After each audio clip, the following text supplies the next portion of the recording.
You're listening to CFRN, a community of believers who trade for a living. To learn more about who we are, what we do, and how we do it, call toll-free 1-866-928-3310, and we'll send you out a no-obligation information kit absolutely free. 866-928-3310. The CFRN Emini Futures Cast is now on Stitcher. Listen to us on your iPhone, Android phones, BlackBerry, and WebOS phones. Stitcher is smart radio for your phone. Find it in your app store or at Stitcher.com. Stitcher Smart Radio, the smarter way to listen to radio.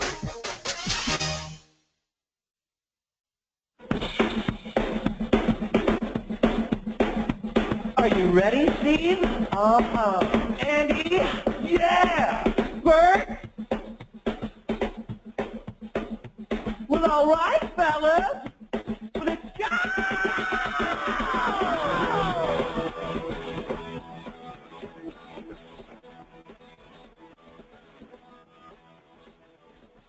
You're listening to CFRN, the Christian Financial Radio Network.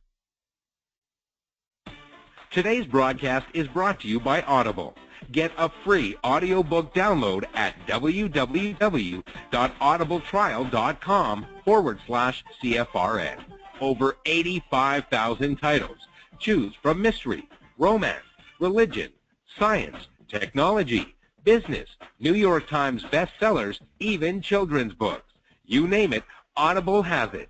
With 85,000 titles to choose from, you're sure to find the perfect audiobook for yourself or to give as a gift, and it's absolutely free. Just point your browser to audibletrial.com/CFRN. That's audibletrial.com/CFRN. And become a part of the audiobook revolution by downloading your free audiobook today. audibletrial.com/CFRN. Hey, trader, want to get rich quick? Well, good luck with that. If, on the other hand, you actually want to learn how to trade, the place to be is www.cfrn.net. Tune in Monday through Friday, 9 a.m. Eastern for our daily devotional, and then spend the next 3 hours learning how it's done from professional traders who actually trade for a living. That's www.cfrn.net. Every trading day from 9 a.m. to 1 p.m. Eastern. CFRN, a community of believers who trade for a living.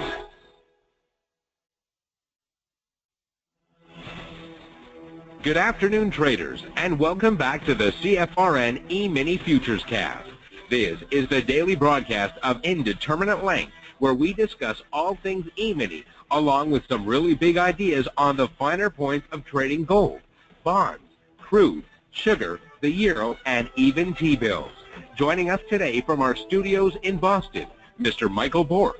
From our trading desk in Chicago, Mr. Burton Schlichter. Now, to get things started, let's go to our host and founder in Studio A, overlooking South Mountain, America's largest city park. Here's Dwayne. Hey, good afternoon. Welcome back. Today is Monday, 25th day of April, 2016. Let's take a quick look at the numbers and see what the world is up to today. All right, we're going to start here in the US of A. These are the cash markets. I just better warn you, the color of the day is red. The Dow's down 107 points. It's a little over half of 1%. NASDAQ is down 22. S&P down 11. And the Russell 2000 is down almost 9. That's 0.75%. Commodity-wise, crude oil down 67 cents. That's 1.5%. Gold is up $11. That's almost 1%. And in Asia, more red, more red. Nikkei down 133 points. Shanghai down 12 points. And the Hang Seng, $100 billion baby, down 162.60. It's 0.75%. Last but not least, Europe bucking the trend? Not in the least. Red and more red. DAX down 79 points. FTSE down 49 points. And the CAC 40 down 23 points. All of those more than 0.5%. Yep. So you got it right. Europe's red, Asia's red, and of course here in the Americas we are a bright and shiny red. Now, is this the end of oil as we know it? I don't know. Oil has crashed, but a short-term drop in the price of oil is nothing compared with the end of demand for oil as we know it. The more extreme scenario is what Bernstein Research is now talking about. Energy analyst Neil Beveridge is out with a new note that explores the question of demand, with the prediction that the end of oil as we know it is coming in 2030. It won't be a linear slow burn, the note says. It suggests that demand will actually come back a little bit over the next decade. A key conclusion from our analysis is that demand growth through 2020 will be stronger than the previous decade. For investors who want to equate the slowdown in China with the end of the commodity supercycle, the resilience in demand could be a surprise. The cure for low prices is low prices. Prices will recover, the note says, but not to the triple-digit levels we saw before last year's crash. Instead, prices will level off at $60 to $70 until the end of the decade. We'll then see a final push of demand beyond 2020 until it peaks after 2030, and then that's all, folks. A few years ago, everyone was talking about peak oil supply, the moment when the world would run out of oil.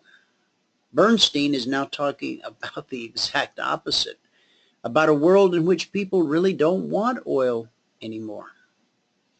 This situation will be driven by three factors. First, developed nations will slowly wean themselves off of oil over the next decade. Bernstein argues that the West actually hit peak oil in 2005. At the same time, though, emerging market demand will continue to grow, especially from China and India. That is where that push in 2020 will come from. But a few factors will be working to level out the demand growth. Increased fuel efficiency and the diversification of fuels used to power the world will keep prices below the peaks we saw over the past decade. This includes everything from liquefied natural gas to diesel to electric vehicles. And then there's climate change, meaning that there are policy risks to the continued consumption of oil. So, that's the end of oil as we know it. Do you feel good? I hope so. All right. They have had us by the short finger for too long over this whole oil situation. So the sooner we are no longer dependent. Now, think about it. We've been dependent on foreign oil for how long? But yet we have how much untapped oil right here in America? Right at home. All we need for a long time to come. But yet, we've allowed ourselves to kowtow to the Middle East for their oil. Was it a charade? Was it a sham? I don't know. I didn't make the decisions. I didn't call the shots. I paid at the pump when it was $4. I paid at the pump when it was $3. And when it dropped below $2, I paid at the pump. And that's all any of us can do. until we convert to electric or decide to take the bus or break out the bicycle or live in a commune and just not go anywhere. You pay the price at the pump. And it used to be that the price of oil actually translated to the price at the pump. Of late, we've seen that not be so much the case. Now, when there was a huge crash in oil, we did get gas down below $2, and it may still be trading that cheaply in some parts of America. If you want to weigh in on where crude is trading in your town, just type it into the chat box. A reminder, whatever you type in the chat box can only be seen by Michael and myself. So don't hold back. Don't be shy. If you have a question, let it fly. Okay? Just type it right into the old chat box. We'll be more than happy to address it, answer it, give you the best answer that we possibly can. If you are new to this radio program today, maybe this is your first day dropping in, if you can't see the chart I have up, which is the S&P 500 Emini Futures, here's what you should do. Go to our homepage at CFRN.net. On the right-hand side of the page, there's a great big microphone. Click that. It'll take you to a page with a short set of instructions. Click the Watch Now link. Follow those instructions, and you'll be registered all the way through the end of the month. I know that's not a long time. Come first of the month, you'll register again. 30 seconds for 30 days. That's how that works. Register on the first of the month, you're good for the entire month. Every day you'll get an email reminding you the show starts at noon, and you're able to join with one-click access. You don't have to go through the whole registration process every single day. Now, Michael's going to tell you how you can take a free trial as soon as he comes on. In fact, if he's ready, we'll bring him on right now so he can give us a recap of what happened in the live trading room today. Are you ready, Michael? I am ready. I am ready. Here we go.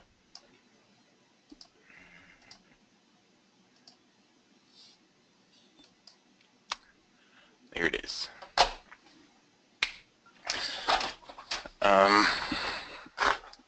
Yeah.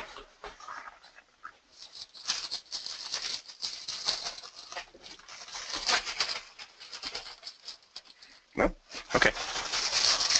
You should see my I can see your charts. Yeah, I'll hit mute on my end.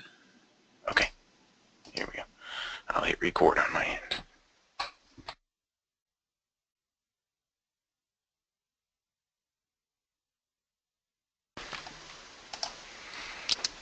All right. Good afternoon, everyone. Today is Monday, the 25th day of April, 2016. Today in the live trading room, we had a red day. A red day. We didn't have a ton of trades today. Well, we had a fair amount. I guess about 11 trades. But we ended with minus 4 ticks. Minus $40 is what we ended with today. So, on the month. Yeah, well, okay. Let's do this. On the euro, we lost 8 ticks. That's minus $50. And on gold, we made 1 tick. That's plus 1. And plus $10. So we're minus $40 on 12 trades. On the month now, we're up $2,367.50. That's over 15 trading days, averaging $157 a day. On the year now, we're up $18,977.50. That is over 75 trading days, averaging $253 per day. 253 per day. Okay, that's where we stand on the day, on the month, and on the year. Now, let me move this. Hey, thanks, John. Alright, this one. Okay, if you have not taken a free trial with us, you just need to go to apply.cfrn.net. Apply.cfrn.net. Fill out the little form on that sheet, or on that page, and you'll be sent everything you need. If you want to go there directly from the website, you can go to the homepage of CFRN.net. In the right-hand column where it says name, put in your name. Where it says email, put in your email.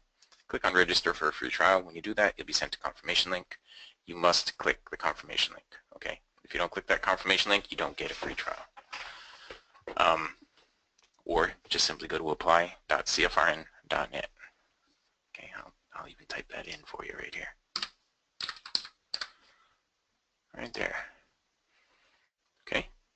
And here it is. Just fill out this little form, and you'll get all the information you need. Okay.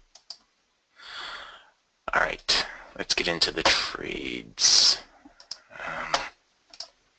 I knew things were going to loosen up after the live trading room ended, and they did loosen up pretty well, I think.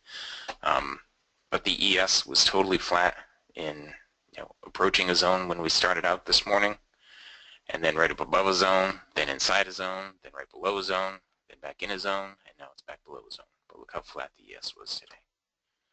Okay, it just didn't give us a ton of opportunity. Well, let's talk about gold now. I wish I'd gotten in over here, because that would have been the goal for the day right in there, and then we would have been good. But I missed that trade. Then it flattened out a lot. I finally got a trade in here on gold, and I got 1 tick profit on that one. And I got a trade here on gold, and I got a break even on that one. And gold didn't really loosen up all that much over the break, but, well, it is what it is. The YM, we had just this one trade here on the YM. All right, that was toward the end of the live trading room. It closed below the MA1 and gave 4 ticks profit, so I moved my stop to break even, came back, took us out of break even. And I said I thought it was going to loosen up, but the YM just got flat too. Look at this, how flat the YM was here in the last hour. Crude oil, now crude, right at the end of the live trading room, this trade right here off the BBC would have been all we needed to get our goal for the day. But I was doing the spreadsheet at that time, and I ended up missing it. I do know that some of the partners got it, but I am not one of them. Let's see, we started out the pre-market in here with crude. Started out pretty nice today. There were some short trades there. It started out pretty nice. Once we got into it, over here, our first trade on crude was right here. We had a break even. Next trade was right here. We got 8 ticks profit. Another break even, another break even. Then we stopped out right there. Minus 8 ticks. That put us back down to 0 on the crude. I had one more break even trade right there. And during the break, there was a bounce off the BBC right there. Another one right over here. Well, right here. And right there. Okay. And that was it. That was it on the crude oil today. We ended break even on crude. Okay, on the NQ, we just had these 3 break even trades. That one, and that one. Not feeling like we missed too much here on the NQ. Maybe 1 right there. That was about it. And that was about it on the NQ. Okay, on the Euro, we had right here, we stopped out, minus 8 ticks, and then we had a break-even trade toward the end of the live trading room. Oops, sorry, right over here was toward the end of the live trading room. This was a break-even trade right in the middle of the live trading room. That was it. That was it. I wish I could say it went a lot better, but sadly, it didn't. Yeah, the crude, John,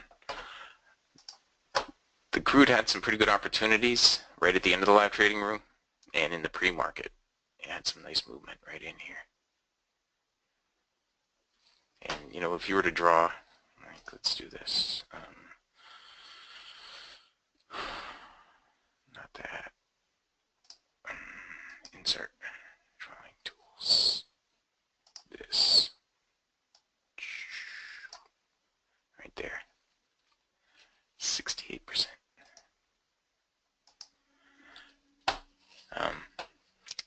Well, it is what it is. We didn't have the volatility today. Alright, so back to the spreadsheet, or back to this.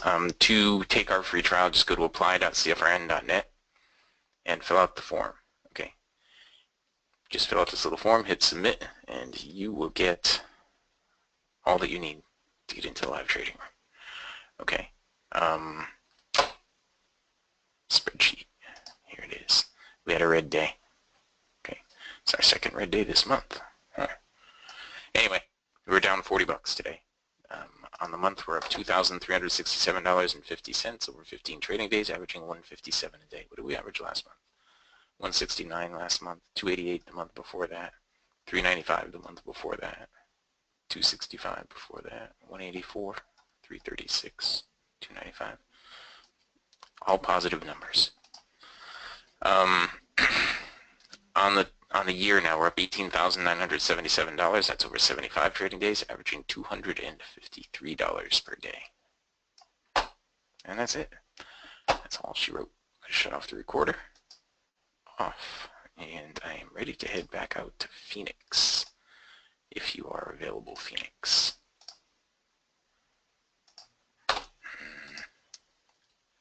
Phoenix, are you on the line? Alright, well, I don't know where Dwayne is, but I will just blow this up and look at it a little closer. See this trend line I had drawn on here? This would have been a momentum trade if it wasn't going right into dynamic resistance. Then when it came down and hit the BBC and closed up like that, down here in the slingshot, the cycle was blue and above the green line. Up here, the MA1 was also blue. Whenever you see that, that is a very high probability trade. You get a bounce off the BBC, the cycle is blue, and the MA1 is blue. High probability trade. 43.35, we needed it to get up to 43.49 to get the goal for the day, and it got all the way up to 51. Sadly, I was not in that trade. And Dwayne, if you're there, I can head back out to you. If not, then I will keep going over other things. Okay. And I will give you eyes.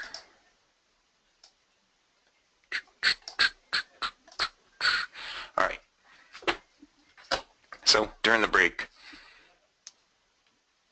what we would have been looking at is a shorting opportunity there, shorting opportunity there, shorting opportunity there, and there. This one would have finally stopped you out. Okay, money, money, money. Stop out. And along right in here, that would have been a break even. Right now, let's look at this. And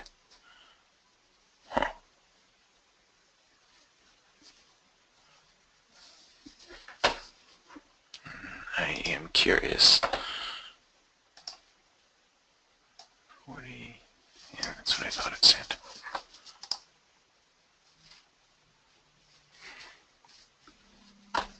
All right.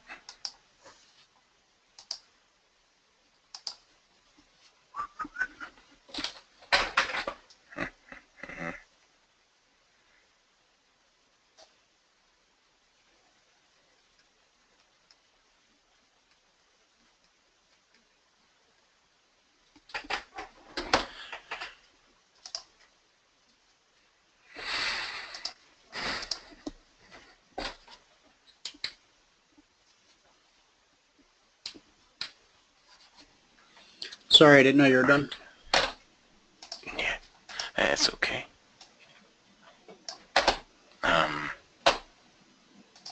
Yes, I am done. Right. Suspected concierge.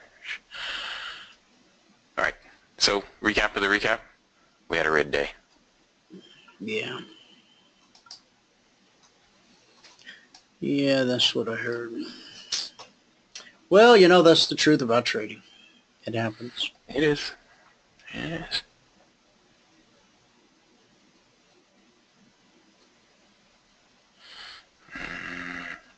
Let me see. Mary D.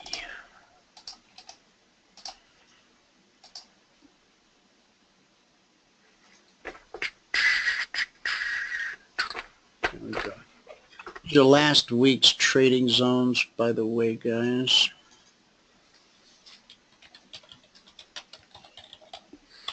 It's typically Thursday before I break out with this week's zones to the general public out of respect for the partners, because part of what they pay for when they become a partner are the weekly trading zones delivered to their inbox every Monday morning at 6:15 a.m. Eastern. Okay. And so what happened? Here was the Globex Open last night.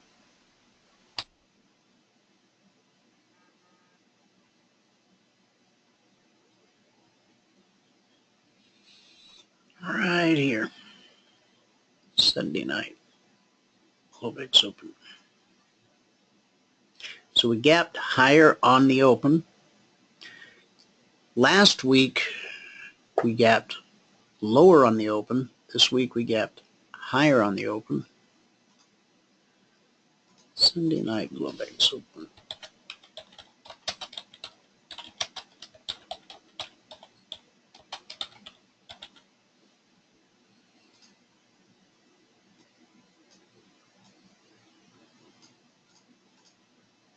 And what did we do? We went from zone to zone.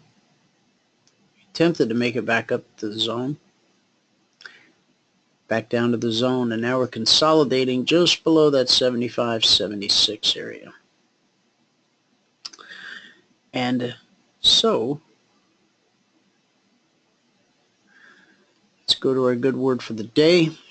And then we will take a gander at the Concierge Trade Alerts from yesterday. Garrett will be joining us at the top of the hour.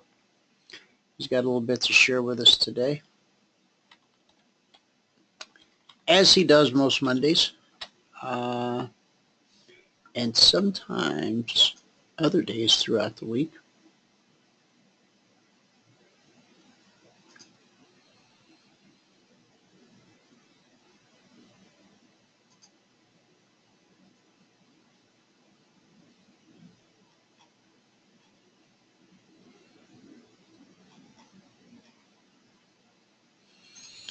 All right, let me get my notes up here.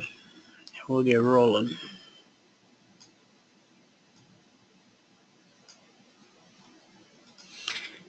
As iron sharpens iron, so a friend sharpens a friend. Proverbs 27:17. Arguments can be either constructive or destructive. It all depends on how you handle them.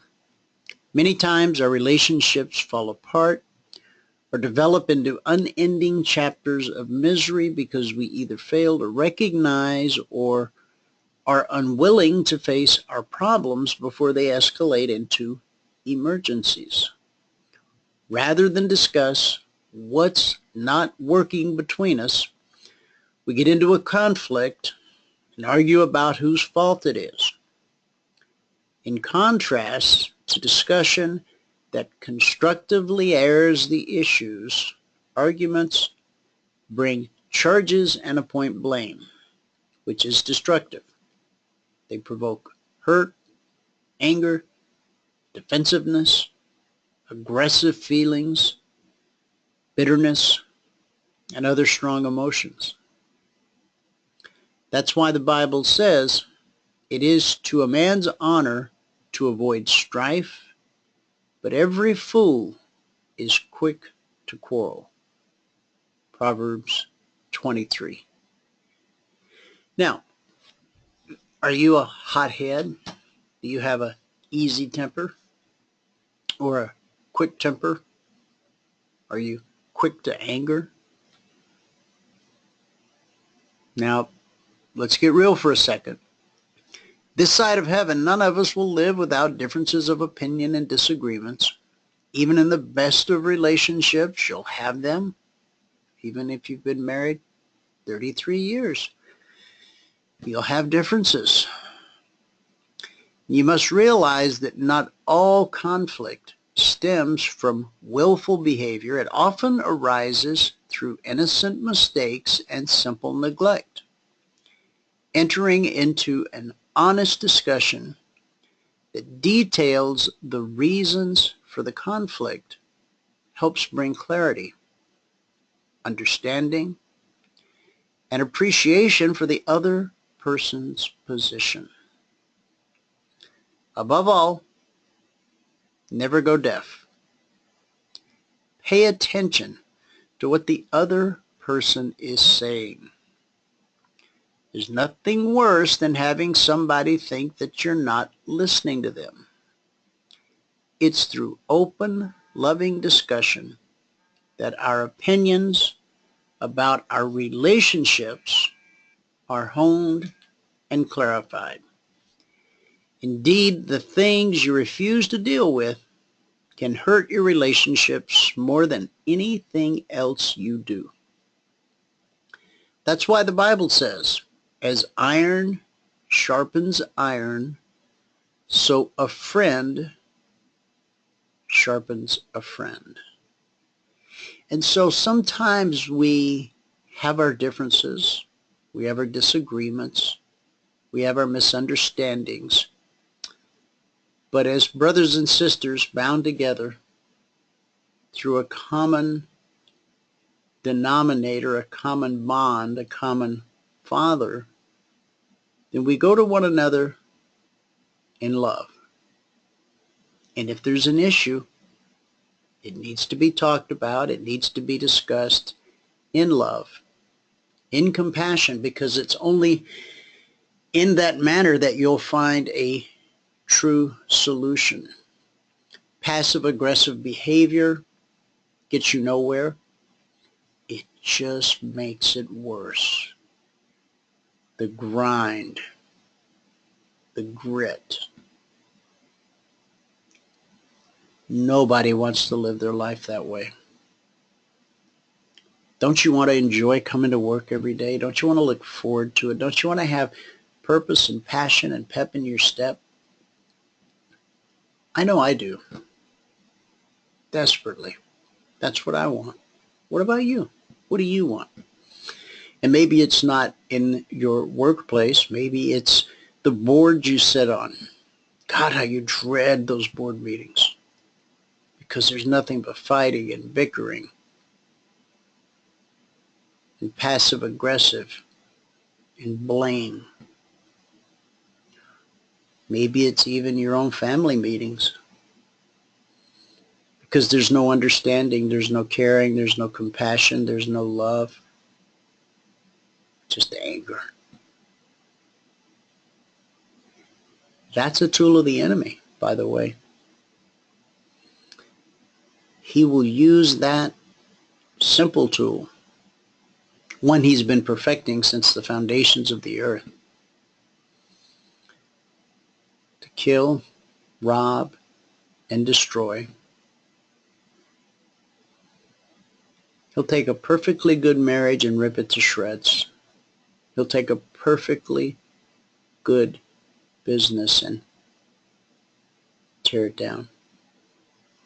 He'll take a church that has prospered for years. How many of you have been involved in a church that suffered a church split? Where half the congregation runs off this way and the other half runs off that way. And then what happens? Neither half prospers. And what was once whole and holy is now divided and devastated. So let us today learn how to argue constructively. Let's not stuff our feelings if we feel we've been wronged, misused, misled, misinterpreted. Don't be afraid to discuss it. Don't be afraid to bring it up. Because the more you stuff it, the more painful it's going to be. And when it finally comes to the surface, man, oh man, that sucker's going to blow like a Texas oil rig. We don't want that. We want peace, harmony, kindness, brotherly love, right? So that's our goal for today. Stop stuffing it and learn how to argue constructively. That is our good word for the day. All right. Let's take a look at the charts. S&P 500, Emini Futures. Do a quick run through here. Garrett's going to be with us top of the hour, so we should be able to get through all of these by the time he shows up. Sunday night, our Globex Open was up at 2091.50, down to last week's weekly zone, 75.76, same place we put in a low on Friday. So we held a support up to the zone, back down to the zone, held a support. This time up, now we know what happened here, okay? On this run up, sellers came in early. Leg, retrace, leg. We grab our fib tool and go. How about we grab our fib tool and go from here to here. Is 62% from this high to this low. Last night we get a 62% retracement. We also get a double top. And we also have an example of after the gap filled, leg, retrace, leg. Now, this wasn't a 62% retracement until this low was put in. Once this low was put in on the trip back up, that's when it became a 62% retracement. Okay? All right. So, what we were looking to do last night, let me get the chart straight over here. It's pretty simple.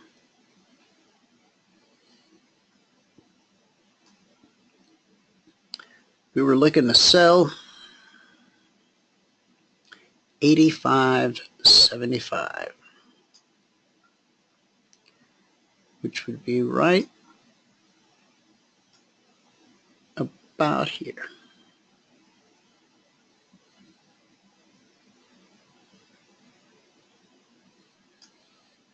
$20.85.75.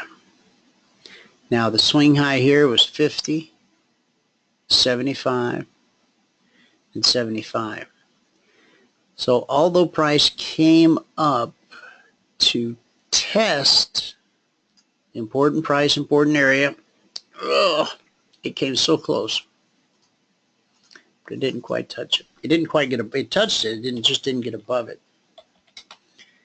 So the idea again was to sell 2085.75.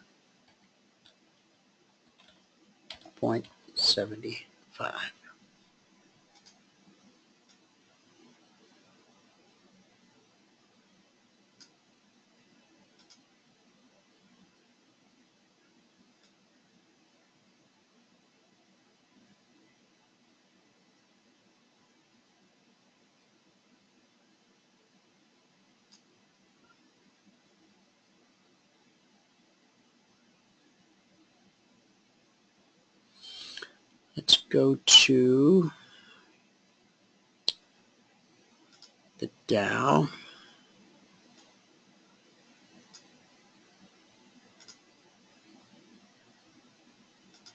Okay. These, of course, are last week's zones as well.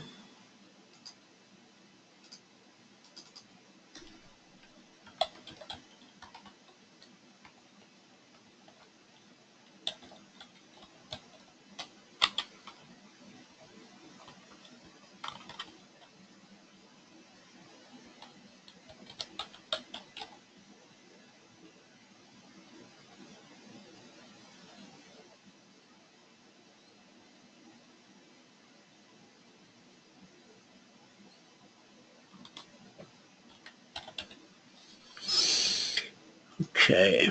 And the alerts last night got out relatively early because it was a Sunday night. And they went out at 9:15.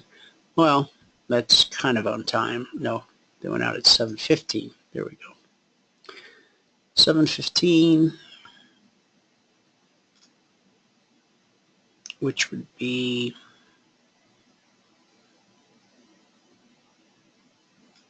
$19.15.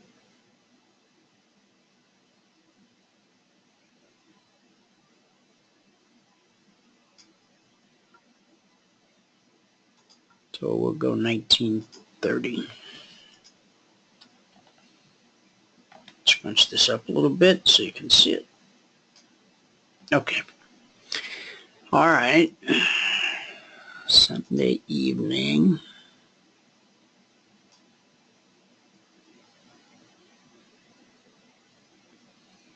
Gonna sell 17,920.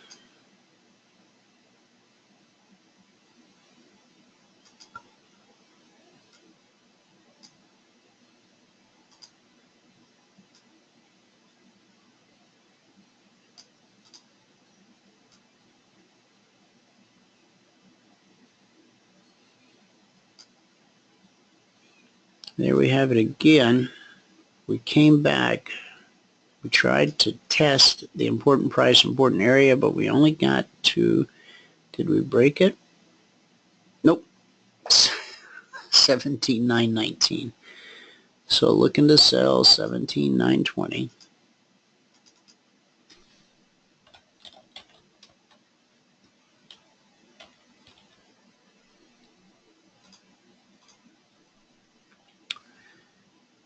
When this first moved down, we got to 82, from 920 to 82.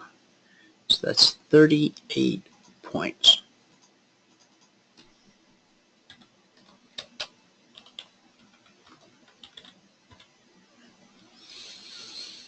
Now, had we triggered again, well, there you go. And we tried once again to trigger, and there you go. So just a tremendous amount of downside opportunity. We just needed this to go a couple ticks higher, give us another trigger. Sometimes that falls short. So let us move on to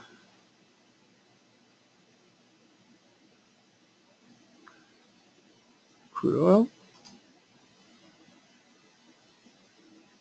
Oh, I wanted to point this out to you. On the daily chart of the S&P,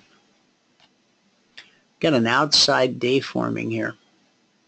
Okay, that could be pretty bearish.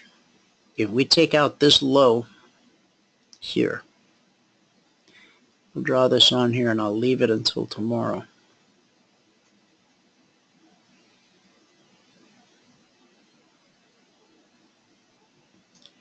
If we start to sell off this afternoon or this evening and we take out this low, swing low of this candle is 58.50.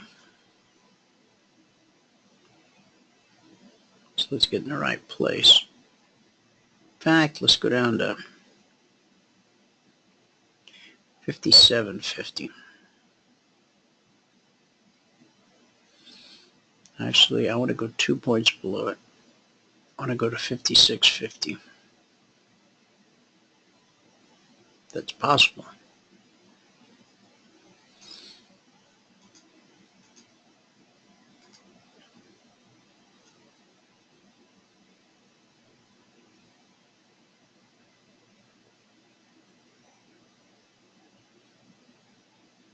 Gosh.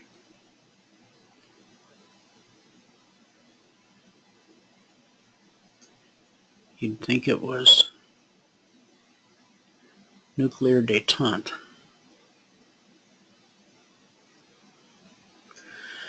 I'll scrap it. This is what we're looking for.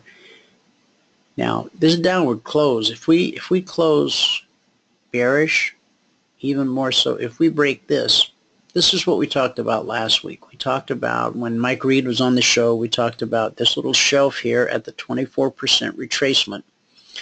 From this swing low to this swing high, this would be an initial area for buyers to put up a defense.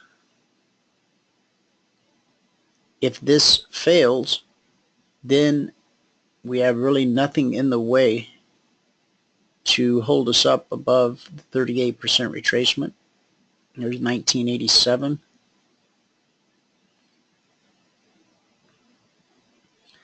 Now, many would say at 1987, the sky is falling.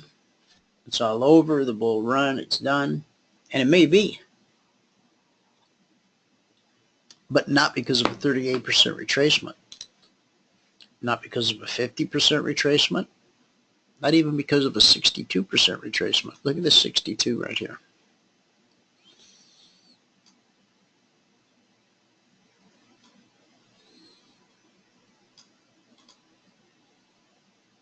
We could pull all the way back here and still be in a healthy uptrend. Once we start to break the 62, you can get closer down to this triple bottom. That triple bottom gives way. Look out below, because there's an awful lot of downside down there. Okay. All right, let's get back to crude oil. There we go. And we said last night it was 1915 we sent it out, so we're going to put this at 1930. Okay. All right. Crude, we're looking to buy 43.61.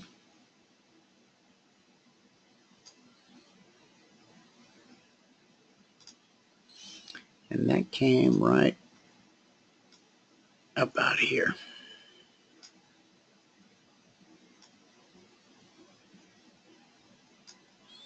The swing high here was 43.59. Here's our 43.61.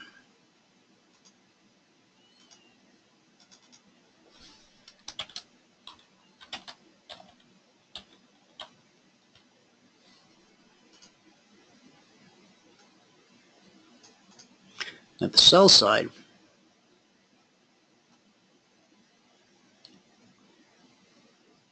$43.30. That's going to happen right here.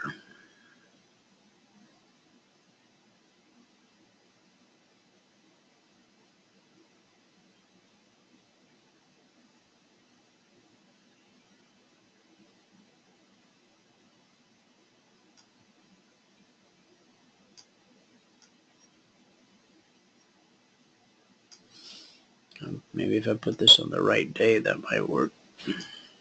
Might make a little more sense. 24th. Did I have it on the right day? Yeah.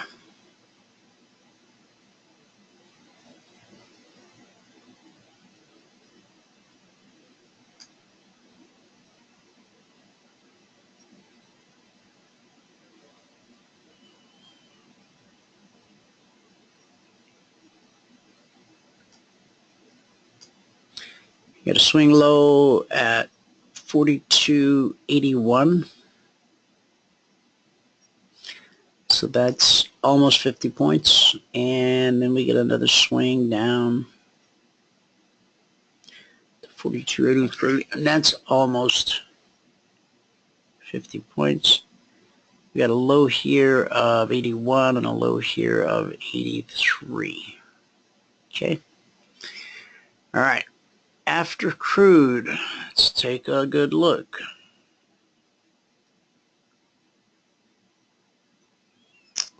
At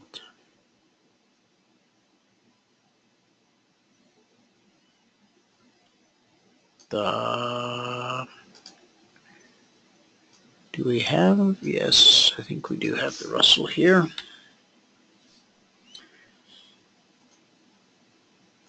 Okay, let's take a peek. We'll get rid of these lines from last week.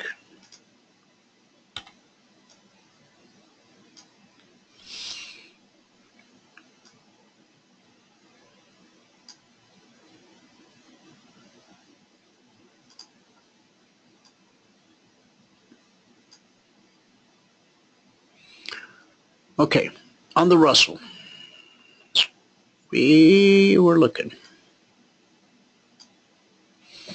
Yeah, these are all last week. Let's get those out of the way. Okay. Looking to buy 1152.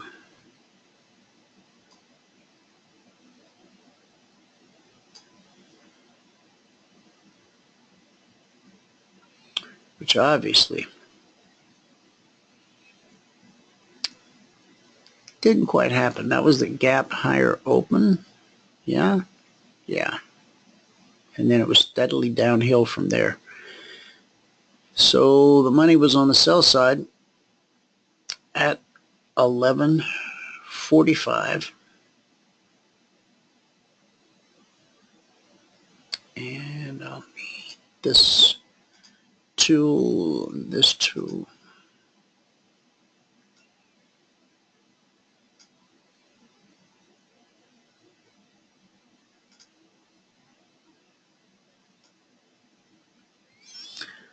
Find 1145. There it is.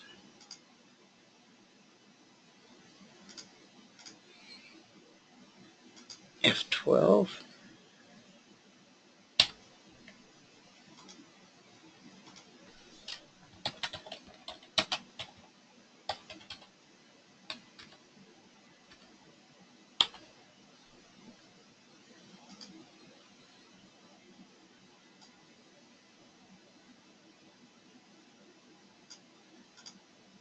Okay. And so this first pass took us down to 1142. So that's 3 points at $100 a point on the Russell. That's $300. Again, just like on the S&P, just like on the Dow, we tried to pull back up, test the important price, important area. Couldn't quite make it. We ended up putting in a swing low at 37, and then another low down at 31, from 45 to 31, 46. It's a $1,500 move, okay?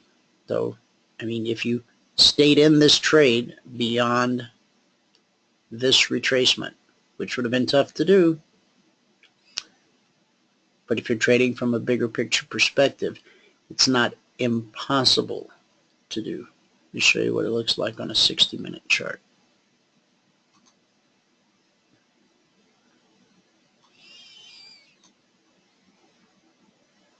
Leg, retrace, leg, retrace, leg. Okay? All right. Almost time for Garrett, so let's see if we can get through the rest of these real quick. In queue.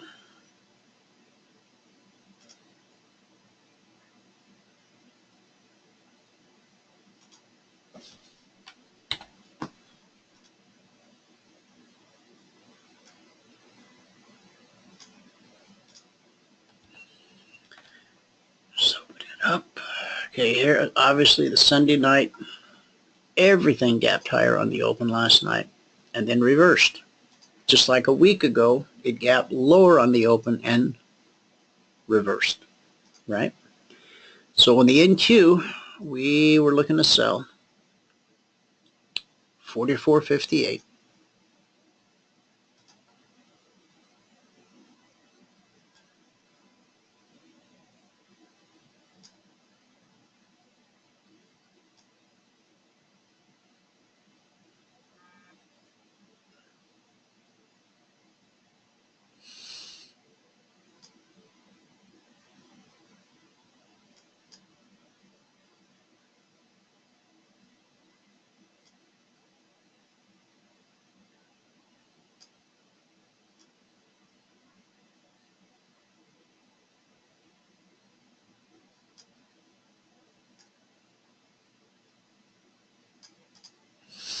Okay.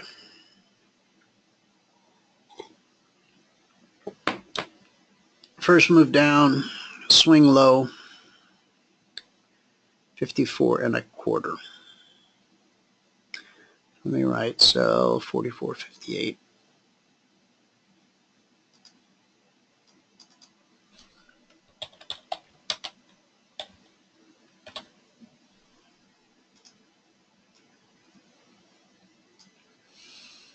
So from 58 to 54.25.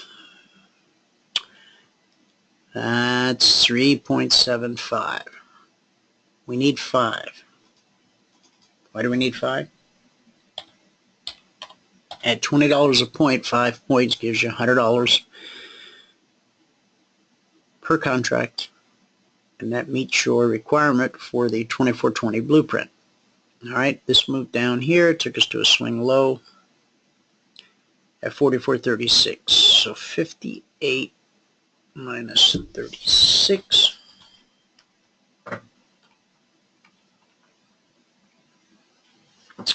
It's 22 points. Now, you need 5 points. I might have just said 20.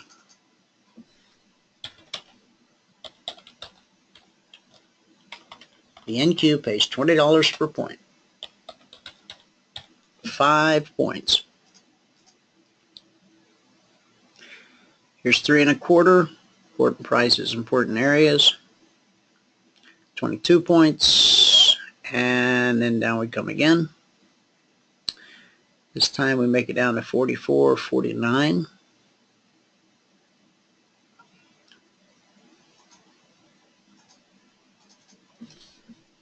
It's 8.75. And then we have just a field day back and forth. Back above, back below, back above, and it looks like we're ready to come back below even again. Okay? All right, next is gold.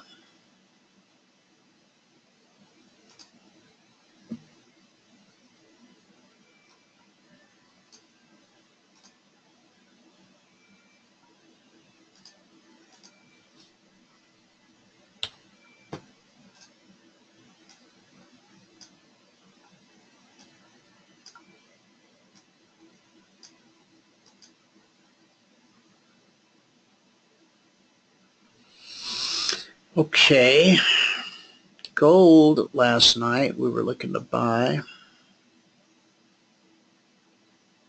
1240.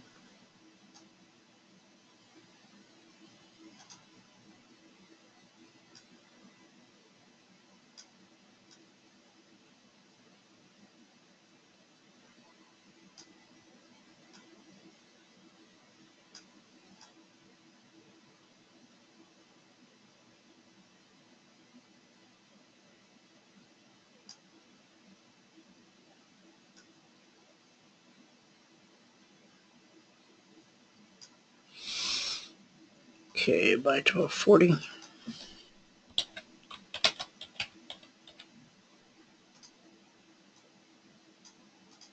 Swing high 1243.80. So that's 38 ticks.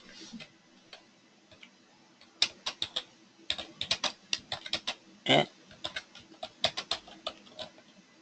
$10 per tick. All right, let me take a peek over here.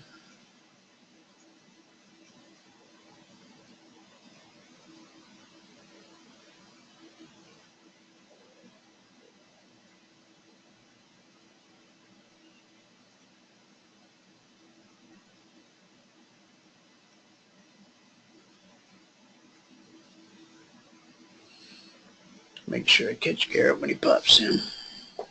Okay. All right. On the sell side for gold, we were looking to sell 32. Make it to 32. We did just barely. Swing low. It's 31.30, so that was a 7-tick move.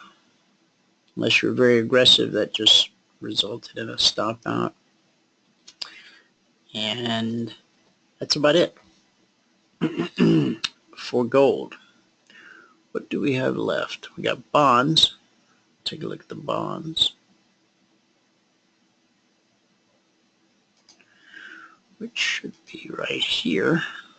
Okay.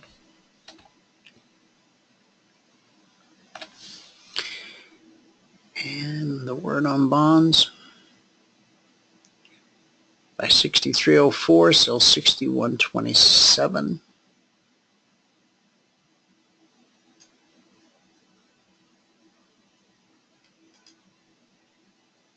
No trigger yet. Now that's 2 days in a row. Bonds have been very quiet. Michael talked this morning in the live trading room about the little volatility that we had.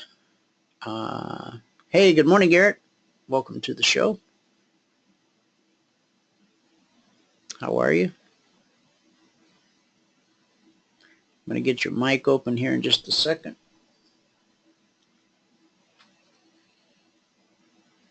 Hi, Dwayne. Good morning. Hey, welcome to the show. Happy Monday. Happy Monday. How are you? I'm good. Good. Thanks for asking.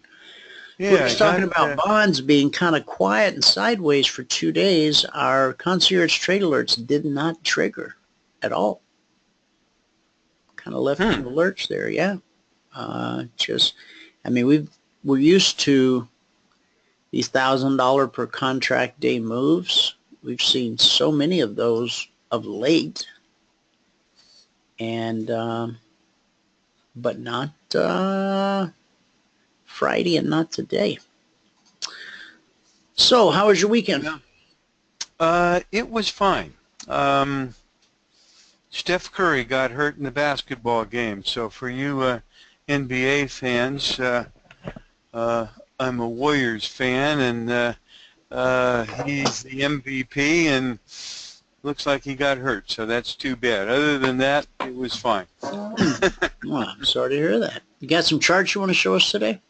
Yeah, I do, and today's kind of a short time day, but I think I've got some stuff that's fairly important, but shouldn't take too much. There you go. So I'll let your audience figure it out for me. They're a good audience. They will. Yeah, I know. I feel good about that. I usually look at the S&P, and I decided to look at the New York Composite. That little thing pops up and tells me to look away from the computer every now and then so you don't go blind, but I should pay more attention to it. Anyway, I decided to look at the New York Composite chart because it, first of all, covers a lot of issues. You know, certainly a lot more than the Dow Jones and the S&P. And it's a chart I certainly look at, but I don't look at all the time. And then I just started to play around with it, and this is my Elliott wave count, which means absolutely nothing.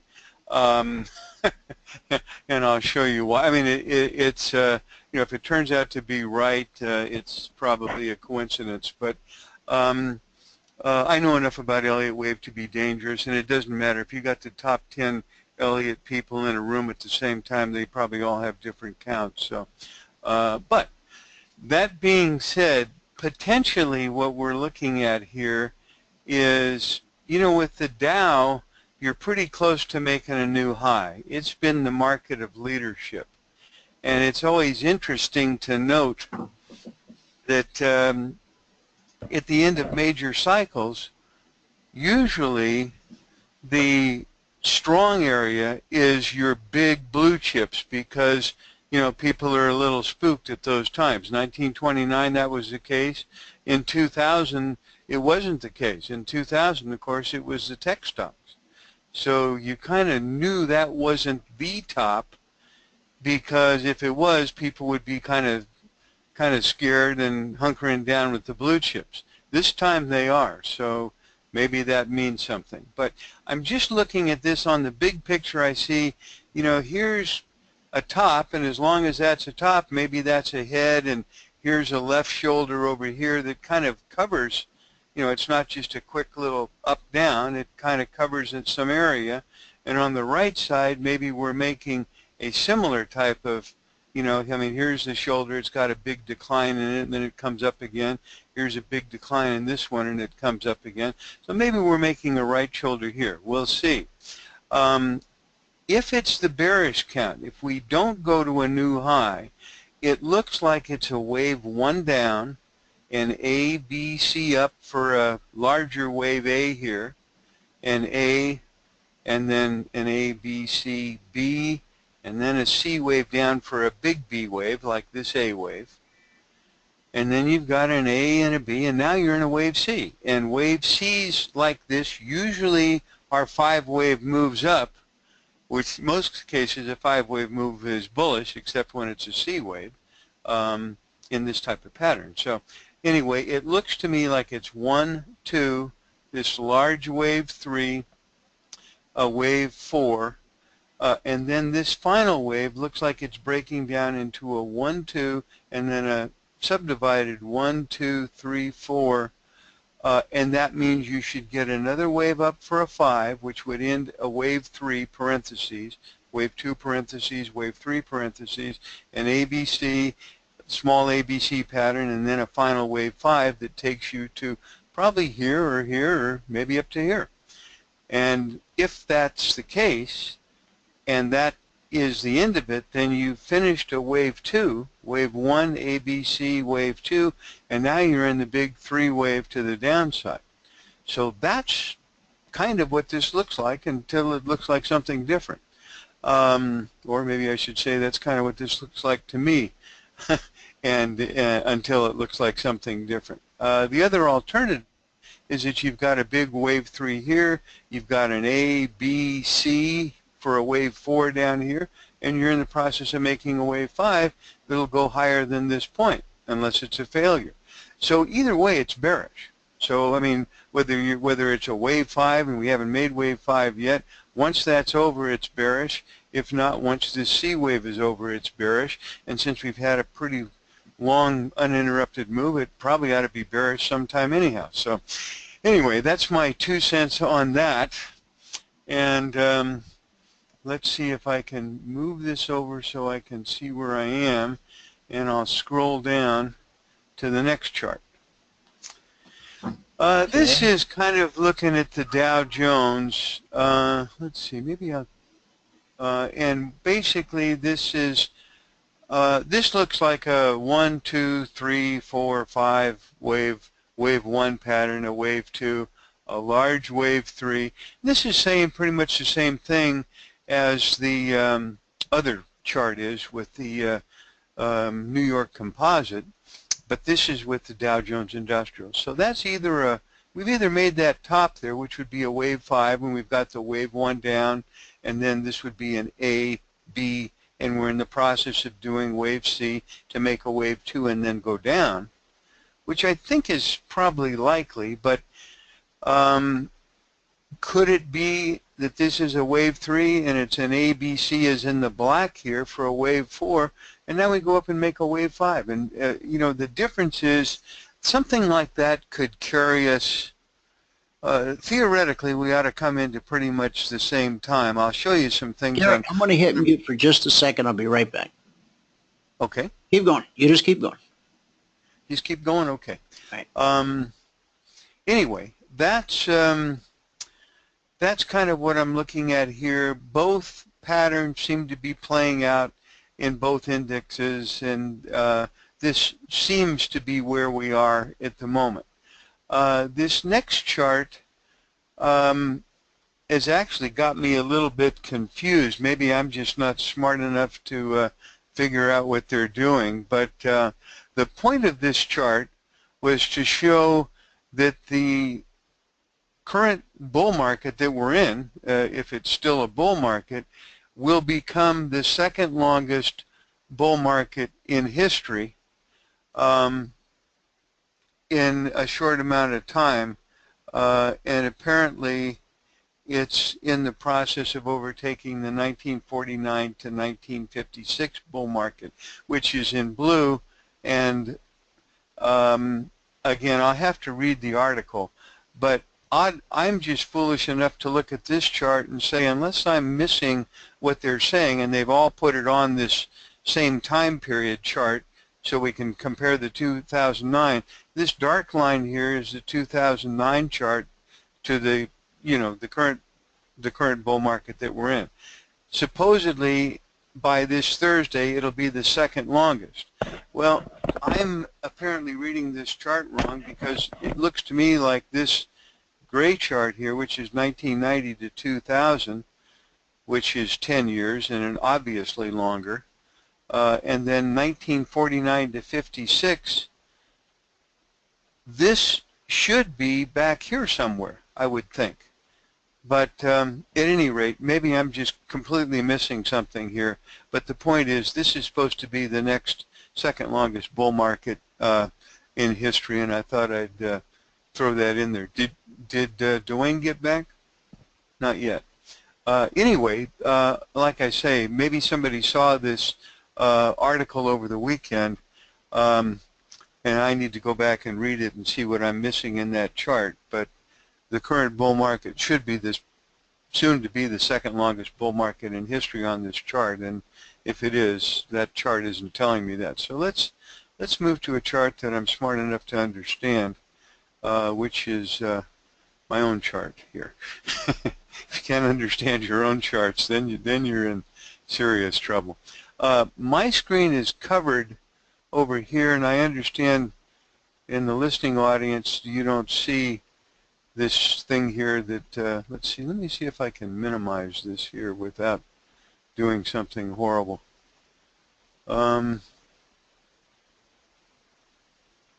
Maybe I'll just move it over here.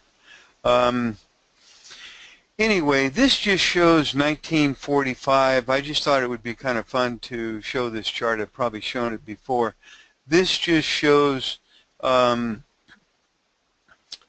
market going back into the 1940s, and it's kind of interesting because you've got this large period of accumulation here, and this manifests into this parabolic rise here.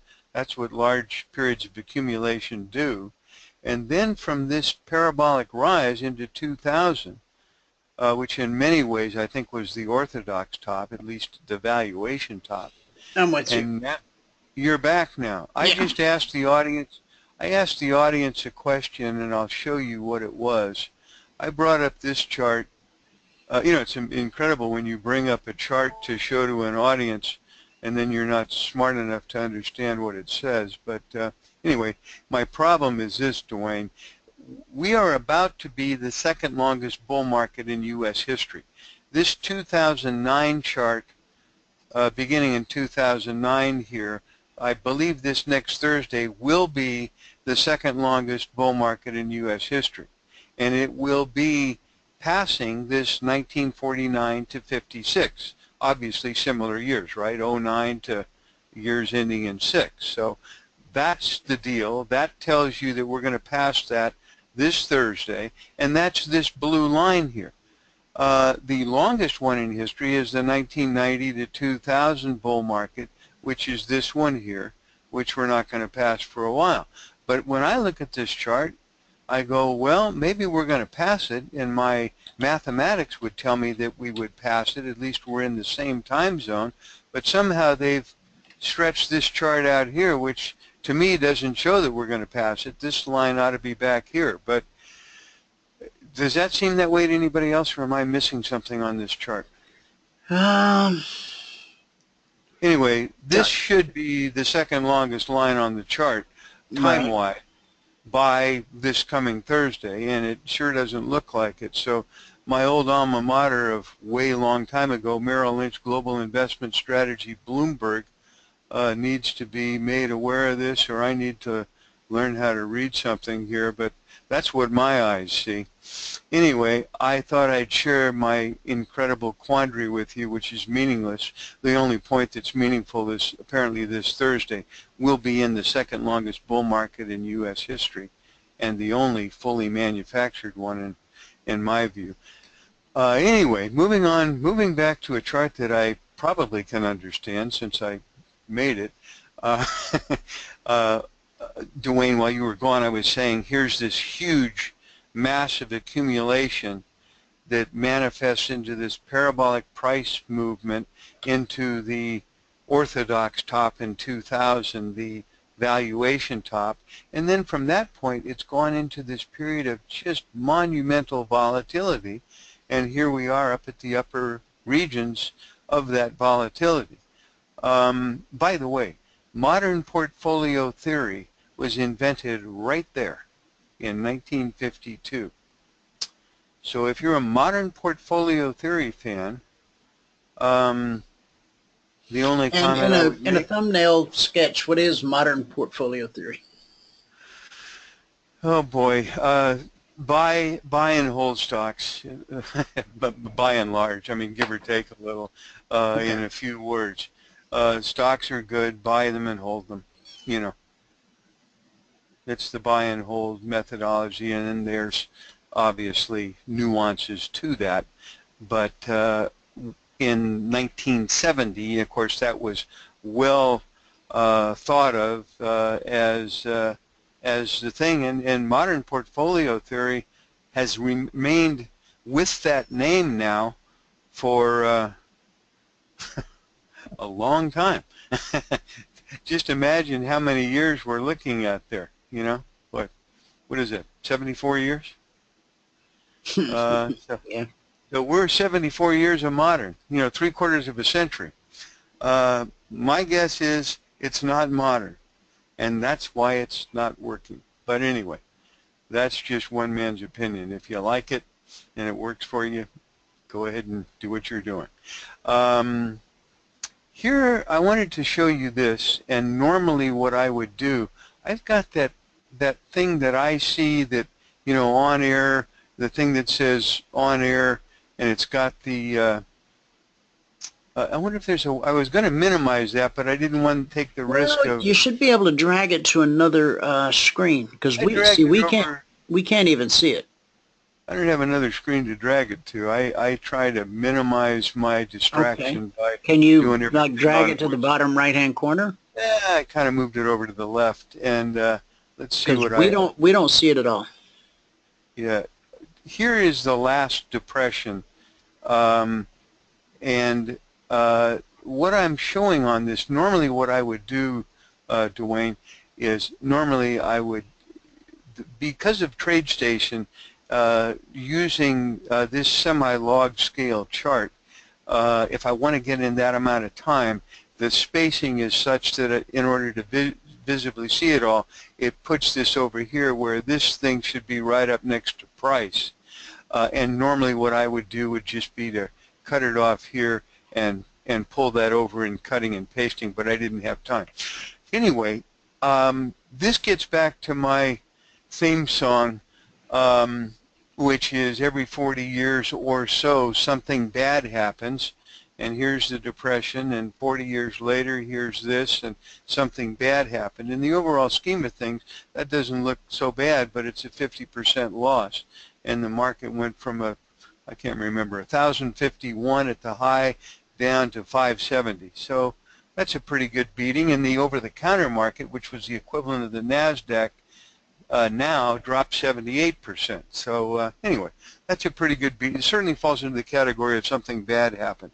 And as a matter of fact, something stayed bad for quite a while. In other words, you didn't recover from this until over here. And then you had another 1982 thing, and most people didn't recover from this until the late 80s. So anyway, that was something bad happened, and then 40 years later, every other 40 years or every 80 years or so, something really bad happens. Well, that's depression here, deep recession in the middle, depression, deep recession, depression. That's the cycle, you know. I didn't make it, but that's what it is. So we need to be aware of our risk, and that risk is right here. Now, I found it interesting. It wasn't so interesting quite a few months ago, but going back in time, I noted that there were 520 months from the top in 1929 to the top in 1973. And then I just came out 520 months, and it came out to be May 2016. Well, I found that out back in who knows when, a long time ago, you know, to which it was fairly meaningless because it wasn't May of 2016 yet. Well, I think May of 2016 is coming up pretty soon. Now, does that mean that the market has to top there? Of course it doesn't. But it does mean that it's gone the same amount of time, and it might be something to keep in mind. And if we seem to be in a somewhat extended time period, and even the current bull market, forget the one from 73, maybe that means we should be watching it a little closer. And although my prior chart didn't show what I wanted to show, the message in the story in the chart was, this is going to be, about to be, the second longest bull market in history. And the other bull market, which it was longer, went from 1990 to 2000. And guess what? That one had some reason to be a bull market, didn't it? The economy was zipping along at a high pace. Yeah. The top industry, the top producer in the industry was technology, and we were the world leader in technology, and software and everything having to do with the computer was doing just great, and we had strong leadership in the country. You know, whether you like Clinton or not, he didn't create a surplus, as he always says. That's a lie, but that's not the first time the guy lied. So, but he did offer strong leadership. The people bought into that, and he gave the appearance worldwide of strong leadership, certainly in comparison to what we've got now. And so you had leadership, you had a good economy, and you had reason for a bull market, and we got a bull market. Now we've got the second longest bull market, and I don't even know if we can believe the economic reports that we're getting. That's kind of tongue-in-cheek. Of course we can't believe them. You know, they come back and make a report, and then a month or two down the road they come back and say, oh, we really didn't do that. You know, we got to adjust it. So anyway, we're not getting the truth, number one. Number two, even if it were the truth, it's certainly not impressive. And number three, looking out, earnings are going down. It looks like there's problems. You know, nobody has to recite what the potential problems are. There's no reason in the world to be having a bull market now, and we certainly don't have strong leadership, whether we're talking about the president or anybody else. So, I mean, that's just, you know, do we want to tell the truth, or should we have jive hour and everybody can tell wild stories that aren't the truth? I mean, it's, you know, unfortunately, I kind of fall in, you know, I'm not saying Republican or Democrat or anything else. We just don't have very good leadership right now. Yeah. And we don't, and we're getting the results of very poor leadership, but we're not getting the results in the stock market. So something's wrong here. Either the stock market's kind of stupid, and or something else is there, and maybe it's a little overvalued. Doesn't mean it's going to top. It just means there's a big level of risk here. And by the way, this risk could certainly be below this low. This just because I drew the box here doesn't mean that that has to be the bottom. Although I would hope we don't go any lower than that. Anyway, we're at the moment we're up near the top of that. So far so good, and that gives us a little time to think and pray. But oh, and it looks like, and as I move to push down to see what scintillating chart I had for you next, I find that my cupboard is bare. So anyway, we're at that time of the show. Remember, what was that old song, Happy Trails to You, when they sing a song and say goodbye? I'm going to be a really good guy and not sing a song because it'll probably stop all your listening people for the rest of the week. So, I mean, up here where you've got this white box with the depression in it, I mean, we stumble into that. I mean, what prevents us from stumbling into it? What does it take? What does the economy have to do? What has to happen in the economy? It has to get better, you know, you know, I mean, nothing's impossible. I used to look at this as a cycle, and I, like I say, I studied what was initially called either the Kondratiev wave or the long wave cycle or whatever, and I've been looking at that for a long, long time, and I've seen a lot of suppositions of the cycle not work, but the only one that really didn't work, in other words, I found that if you define the sequence of events in the cycle, that the cycle remains constant. Because things expand and contract, cycles expand and contract, unless it's, Halley's Comet. I mean, that's every, whatever, what is it, 78, 80, 88 years, whatever it is. Certain like things are exact cycles. I mean, hours are exact cycles, weeks are exact cycles, etc. Seasons or a year happen within a year. Things like that are given cycles. 4-day cycles, 4-year cycles or 4-year cycles. But other cycles expand and contract based on what's going on. If we're having creative economics, creative financing, stuff like that, to the degree that the creativity works, and nothing works really, right? There's no free lunch. In other words, if we're expanding the bull market by expanding debt and bad things and bad leadership, all we're doing is prolonging something and making it worse. In other words, you always have to pay the piper. In other words, if we went back to 2000 and said, we've really overdone things here to the upside, let's do this, let's hone down our debt, let's do this, let's do some smart things, let's do this, maybe then you start to change the cycle. But here's the problem. That's not what people do. That's not what their leaders tell them to do, and that's not what the followers do. You don't have your, sooner or later, what happens with the Depression? People live through a recession, so you don't change anything. In a depression, what happens? Hey, you've ticked off a good percentage of the population. In other words, in a deep recession, sure, you're going to bother some people, you're going to make some changes, but you're not going to change the way you drive the car. It's like, hey, we hit a bump, we got a flat tire, we broke the axle, okay, we're going to keep going. In a depression, you blow up the car. It's done. And now people are angry. They're hungry, they're angry, they don't like government, they don't like much of anything, and change happens. And what happens? What always happens at the top of, before you have a depression? In other words, when you have booms, you got a boom. Are people, let's talk liberal and conservative. And by the way, liberal is a misnomer. I don't know what we should change that to. Conservative is one thing. Conservative and not conservative is what the parties ought to be. Not conservative and liberal.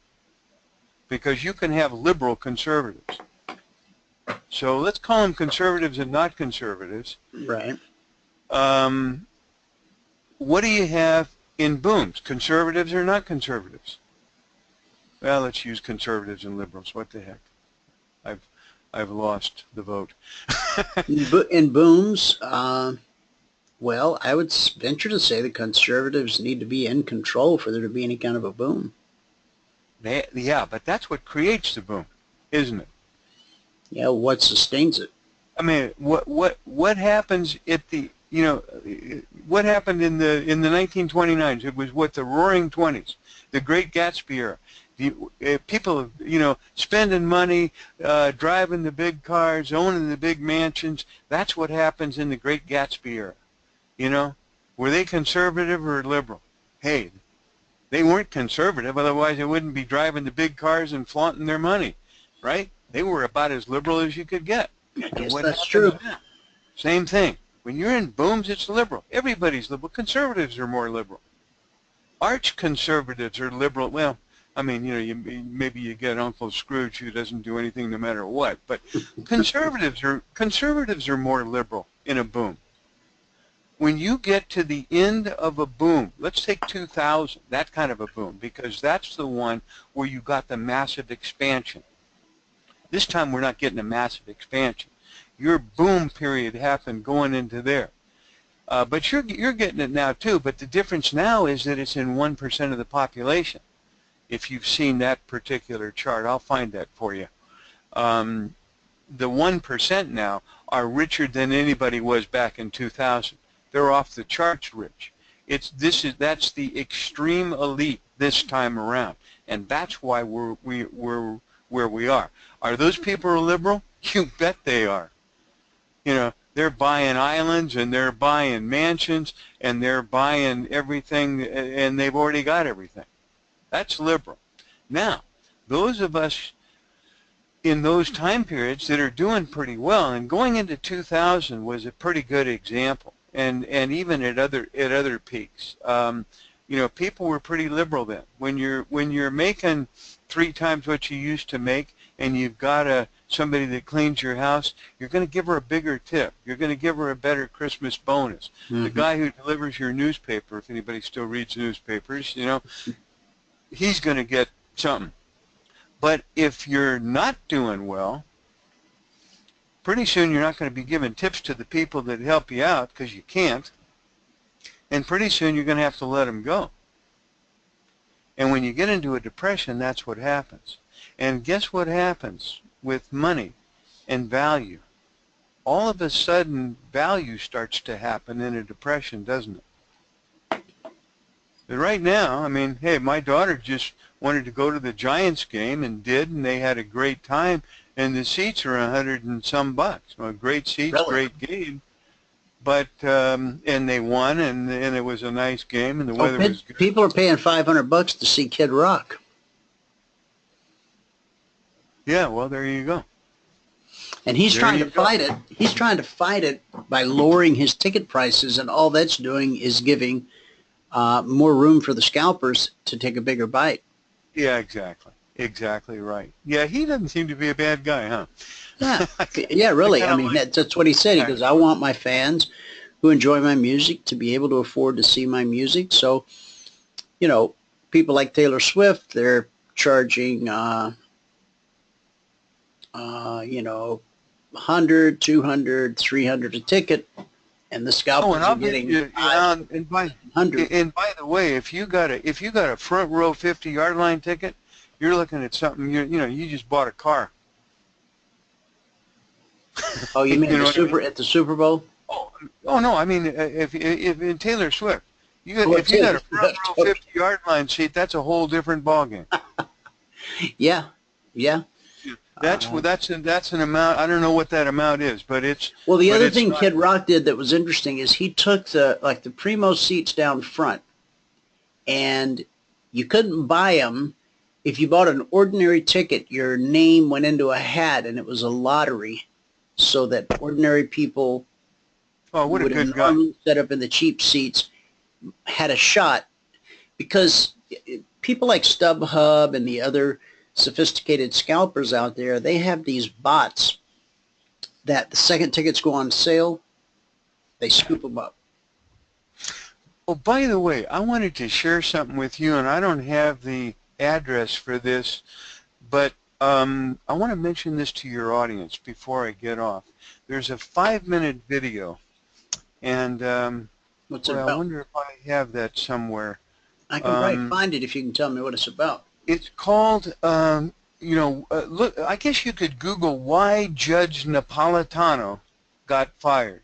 And he's on Fox News, but I would say for the Democrats in the audience and so forth, don't look at it as a Republican-Democrat thing, because when you get late in the cycle like this... 5-minute speech that got Judge Napolitano fired from Fox.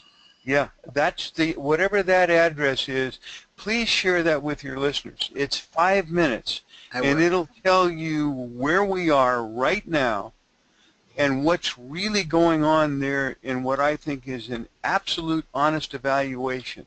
And I mentioned that for whatever my opinion's worth. Steve had a question. He said, didn't we just come out of a recession? I don't see that on the chart. Well, right there. Yeah. Okay. There you go. So it's just simply not labeled. Yeah. That's pretty. It's It's a pretty deep. 2009 right there. Yeah. You know, I mean, again, this is all percentage-wise, so I mean, this is semi-log, but and by the way, what you're looking at here, see that? Expanding megaphone, see that? Isn't that what we have here? Expanding megaphone. Higher high, lower low. Expanding megaphone. See this here, there, and up there? Here's what happened there. This hasn't happened yet. This goes below that. This goes below that. Now, I mean, you know, does that have to happen? You know, no. But if we're not going to follow history, then mankind is somehow going to have to change, because we're wired in a certain way. And the way that we're wired has produced all this stuff, which is pretty systematic. And we followed the same things. But by the way, on that video, it's 5 minutes. I think it's something that is extremely important for Republican. I put the link in the chat box for everybody. All they have to do is click and it'll take them right to the YouTube video. Yeah, I don't think that video is going to be on very long. He got fired the next day. Now, you can be sure that he got fired by the powers that be.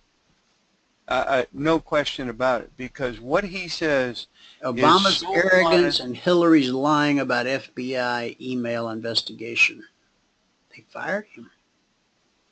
That part wasn't what that's not what that video is about. Oh, it's not? Okay. All right. No. That's something he had said in the past. Okay. I don't think there's anything political on that video. Really? I mean, what he's saying... Here's another video. Why was Judge Andrew Napolitano fired? I'm going to give you guys another link in the chat box as well. If you give me a second, I'll get you a link. Let's see. How do I close off my screen here? Here you go. Hang on, and I'll take the screen back. Okay, guys, I gave you 2 videos, both about Judge Napolitano getting fired. Hang on, let me take the screen back, Garrett.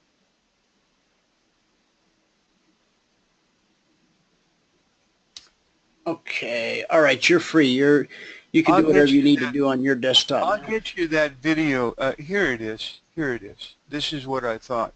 Can you copy and paste it into the chat box down there? It should be. I hope so. Let's see.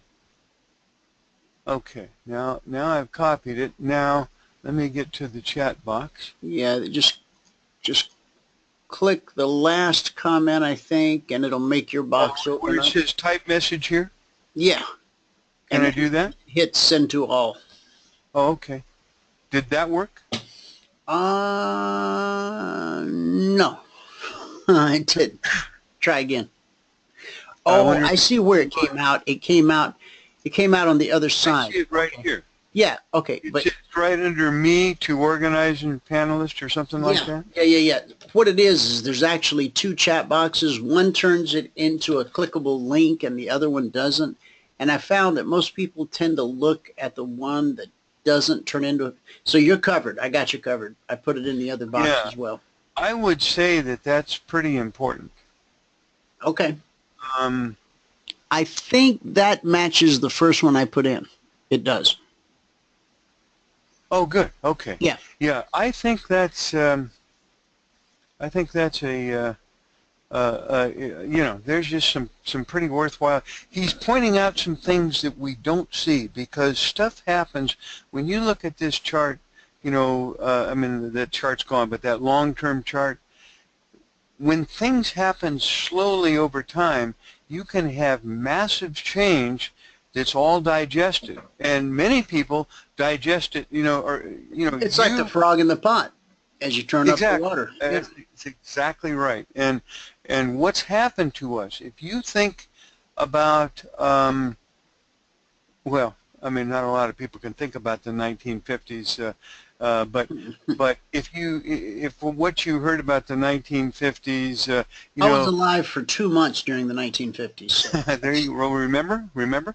Anyway, the bad thing that happened then, I make the comment, was somebody peeling out their tires on a Saturday evening and they threw an empty beer can on your lawn, and that was a pretty horrific thing. And in the 50s, and you know, I guess it's not necessarily Yeah, great Fonzie would anymore. go chase them down and pull their sweater up over their head. But yeah, but you know, I mean, now you know, the difference, things that are taken. I mean, take a Taylor Swift concert. I mean, she's got to be about as vanilla as it gets for the most part, but that would be horrifying back in the day. You know, some of the things. I mean, it's just you've got a lot of stuff. Certainly no Miley Cyrus, but I don't think she's an angel either. But she's done Yeah. well. I got to give her that. You know, I mean, you know, certainly she's fine. Absolutely, And she's the queen of England compared to Miley Cyrus. And so forth. And frankly, by the way, let's take Elvis Presley.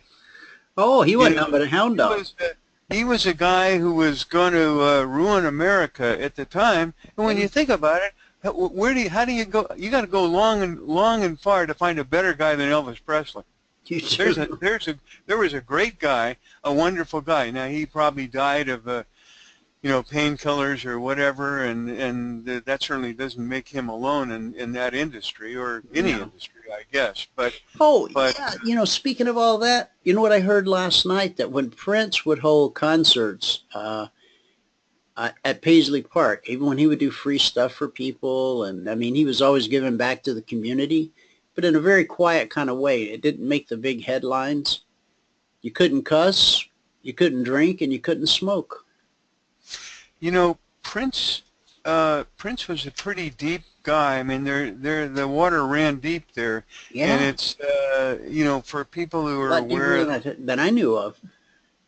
Yeah, me too. And I was just watching something last night, and it's very interesting. And this gets to the Judge Napolitano thing. Really important to listen to that, about the freedoms that have been removed. There's a lot of stuff that's changed, and it's changed in a big way, and it's a monumental change. It's not a little itty-bitty change. What's little and itty-bitty is that it happened over a long period of time. But when you go back to point A and come up to point Z, it's night and day. It's completely different, and if you talk to the average guy out in the street, they don't know it. And that's what's scary. You've got a big change. The situation with Prince. Prince, you can go on the internet and you'll find things where he talks a little bit about the Illuminati, not very, and you will find there's a cross section of entertainers, Tupac, Michael Jackson, and there's a few the funniest man in America. Oh, yeah. Gosh, I can't think of his name now. George Carlin. No. George Carlin? No, the guy that hung himself. Hung himself. Robin Williams? Yes. Well, all these people, and Carlin and others that had audiences, I mean, there's a number of them that died under mysterious circumstances, that when they started talking about, you know, whether it was the Illuminati or the elite, and when they started, when you've got a meaningful audience, if a guy like Prince came out, and a guy like Michael Jackson came out, and started to talk and address the audience publicly, and say, hey, listen, they watch the Napolitano things. Forget whether you're Republican or Democrat. This is information. Look at the information. Judge the information, not the messenger. You know, look at the message. If the message is true or false, then go with it. But I mean, here you happen to have. I wish to heck that message was given by a liberal. I wish Rosie O'Donnell would give it, or somebody. I mean, you know, pick your liberal. You know, Alec Baldwin, somebody, you know, would give that same message, because they could. The message is the truth. It doesn't carry a political label, and again, the political label is for our entertainment only. In other words, be a Republican or be a Democrat. That's what they want you to do. Divide and conquer. These guys are a lot smarter than we are, you know. The guys that are running the show have been running it for a long time. Doesn't mean they're going to run it forever, but they know how to push our buttons. So long as they can make us a Republican or a Democrat, they win. And look what's happening in the Republican Party. You know, when I first stumbled across that article that said the Illuminati were responsible for Robin Williams' death, I mean, as soon as I saw the headline, I found that most difficult to even imagine. And I have a pretty good imagination.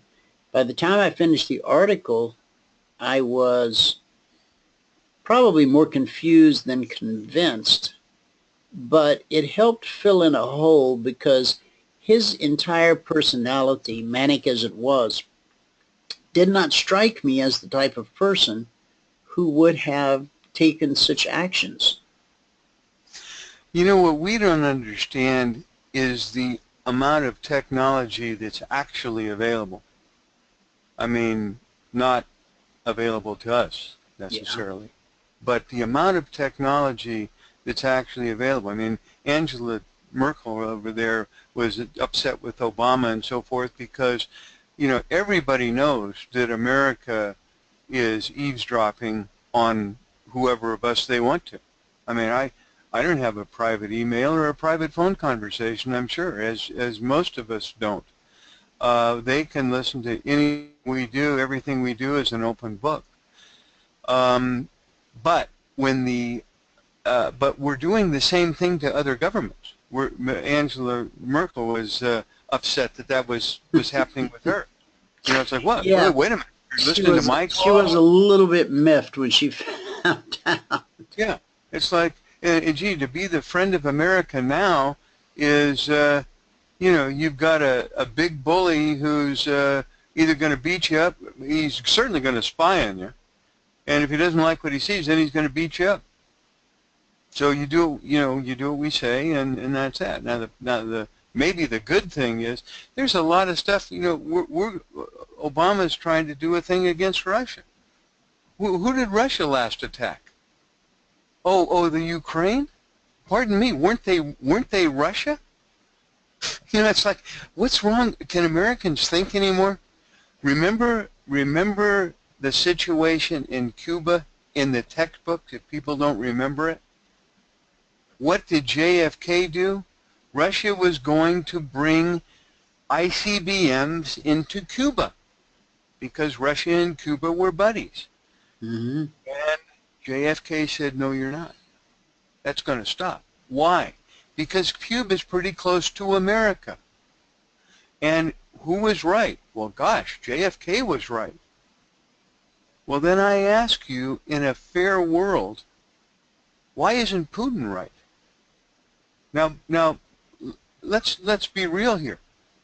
Where's Ukraine? It's pretty close to Russia, isn't it? Hey, it used to be Russia. Are there Russians in Ukraine? Yes. It's basically made up of Russians. Are there Americans in Cuba? Maybe, but it's not made up of Americans, is it? And it was okay for JFK to do it in Cuba. Why wouldn't it be more correct for Putin to say, hey, enough is enough? First of all, it wasn't a free election. You put another one of your puppets in here, and then you went to come in to militarize the thing. And now you want to go to a war and create World War III because Russia's bad? In a world of fairness and doing your homework and being honest, Yeah. it's about time to take a look at us. Todd Us says, is not the old U.S. yeah, the judge is awesome. So's Ben Swan and Ron Paul and Tom Woods, and I also like Larkin Rose. The government's the biggest source of evil and destruction the world has ever known, always has been, always will be, until Christ takes the reins. He will be the only one capable of righteous rulership. There you go. Certainly, Well said, I certainly couldn't have said that one better. That's a good note to kick me out the door on. All right, buddy. Thank you so much for popping in. We appreciate it as Thanks always. for having me. It's always fun to be on your show. I wish everybody a great week, and thanks for having me. Yeah, if you have anything at all this week, later in the week, you want to pop back in, just pop back in. Thanks very much, All right. Dwayne. I Take care. appreciate that. Okay, bye. All right. Okay, guys, we'd worked our way all the way up through bonds where there was no trigger. Nay, not one. All that's left is soybeans, which are now trading in the merry old month of N, ZSN. Right about there. Okay, so let's get these out of the way for a moment. Yep. All right, last night, this is what we said. Soybeans buy 1003, sell 992. Now that's just the kind of stuff we've been getting out of these beans. That's why I'm telling you, it's a new dawn, it's a new day, it's a new contract for the beans. That's really what it amounts to. So let's go find the Sunday night Globex open, which will be the 24th. Is it going to be that one or that one? It's going to be that one. Okay. So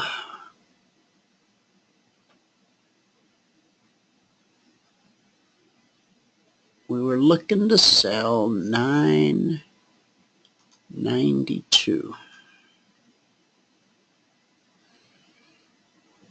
Just drag it on all the way across. Even it out. Okay.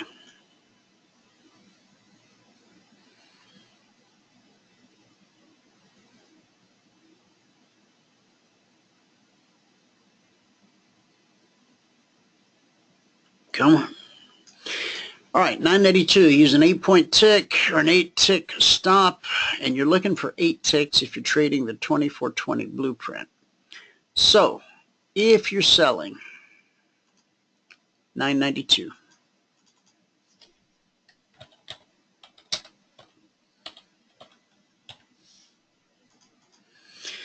the first swing low came in at 986 1/4.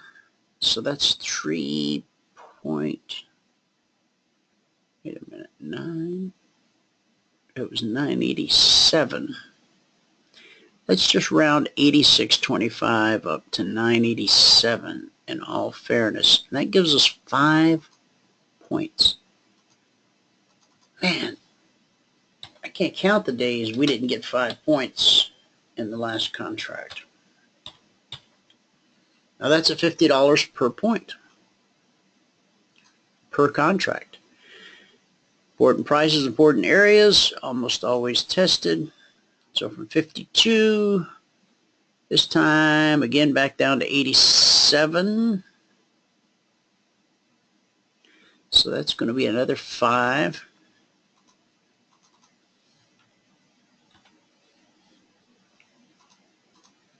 And so that email that I got in from, who was it, John?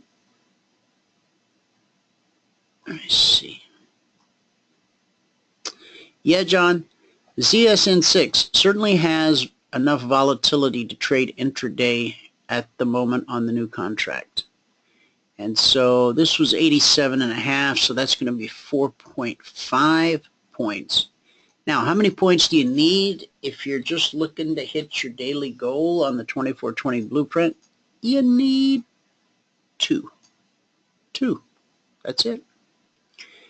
Just 2. All right.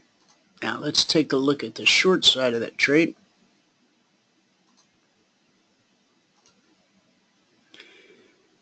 Soybeans, sell 992. I'm sorry, buy 1003.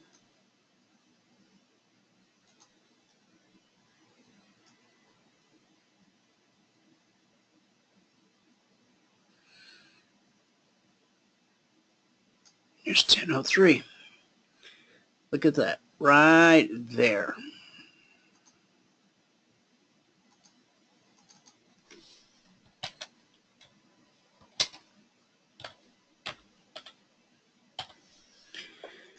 Buy 1003, and we put in a swing high at 1029. You got to be kidding me. 26 points. Now that's beans. It's 26 points at $50 per point. Now, let's ask ourselves a question. On the first move up, our stop's got to be here based on what I teach you. That's a little rich. This, not so much for this move. And once again, the smallest risk led to the largest reward. This is $1,250 per contract available.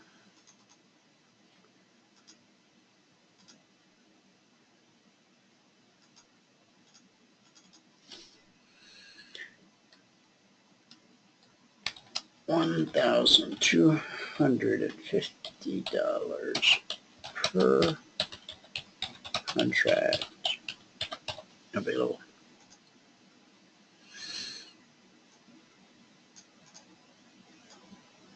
That's what was available. If you're running the indicators, what do they tell you?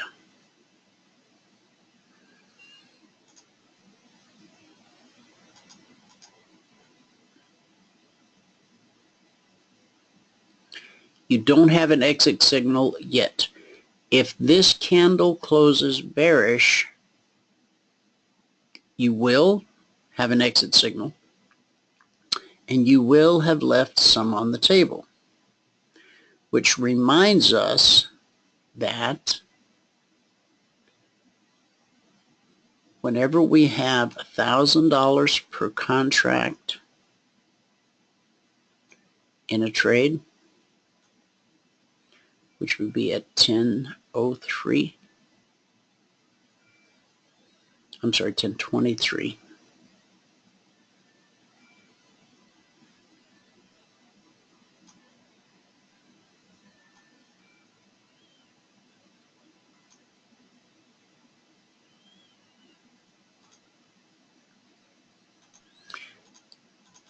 So 1K a day.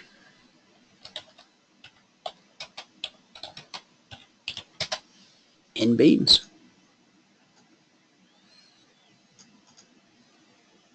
It's been a while, I think, since you were able to put that up. No, we had 26 cents back on Friday with low risk. Low risk and a 26-cent drop. That is a beautiful thing. Okay, this is where we're going to have to leave off for today. I got mentoring sessions to tend to and 1,001,000 other things. Michael G says, Dwayne, I got an email this morning that the buy sell is different than what you are using for Sunday's buy sell. So which one are we supposed to follow? For now, you are using Sundays. So what is Monday's about? Monday, as it said, if you were following on the blog last night, was a beta test. There may be an AM edition of the Concierge Trade Alerts. The last beta that ran into the Concierge Trade Alerts was 3 years long. So hopefully this beta won't be 3 years, but it will be until I sort out the kinks. So that's what it was. Okay? Didn't cost you nothing. Just got it absolutely free. Okay? Concierge Trade Alerts are no longer beta. They've been alpha now for a couple years. People just killing it around the world. And I couldn't be happier for all of you. It's so awesome to be a part of. And I thank you, each and every one, for all of your emails, for all of your kind words, for all that you do. Awesome. All right. Here's the S&P 500, still kind of zoning, trying to make another run at the zone on the S&P 500. Now, if your trial is expiring Okay, you may have got an email today that said this link and password will get you in today. But if your 5 days has run out, Michael should have sent you an email that tells you how to become a partner. If you don't know how to become a partner, send me an email, support@cfrn.net. I'll jump right on it. I'll get you out the paperwork, and before the sun sets tonight, you too will be a partner. All right? If you have any questions about anything, you can always reach us. We're the most reachable people on planet Earth. Support@cfrn.net, or give us a call, 949-42-EMINI. 949-42-EMINI. Now, when you call, chances are someone's already called ahead of you, and you're going to get the voicemail. Please leave a message. If you leave a message, it will send both Michael and I an email telling us that you called. It will give us the details of your message, and we will both endeavor, one of the two of us, to get back with you just as quickly as possible. However, if you don't leave a message where it tells us missed number, but we don't call or missed call and it shows the number. We don't return missed calls.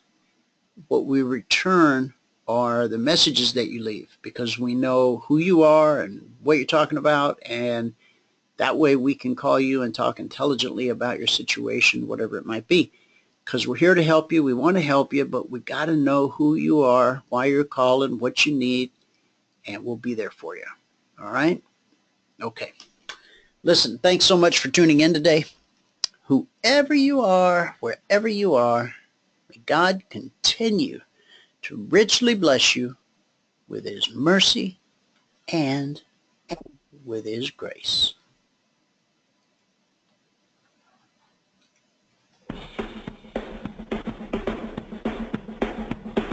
That sounds like a Monday thing. And I'll see you where? At the bell.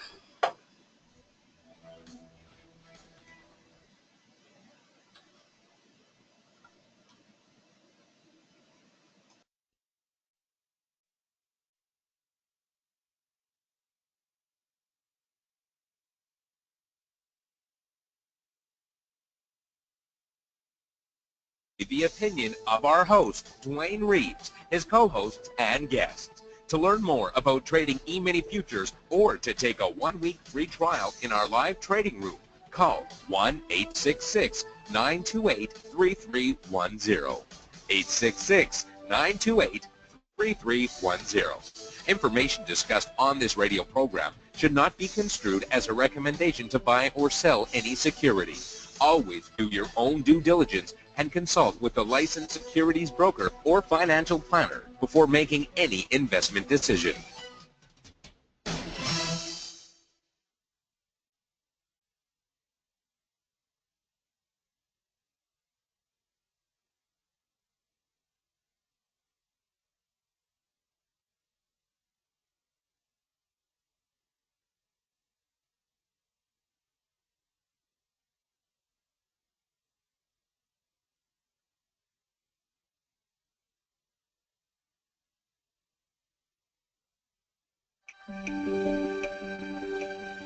Hello and welcome to the Mind of a Trader.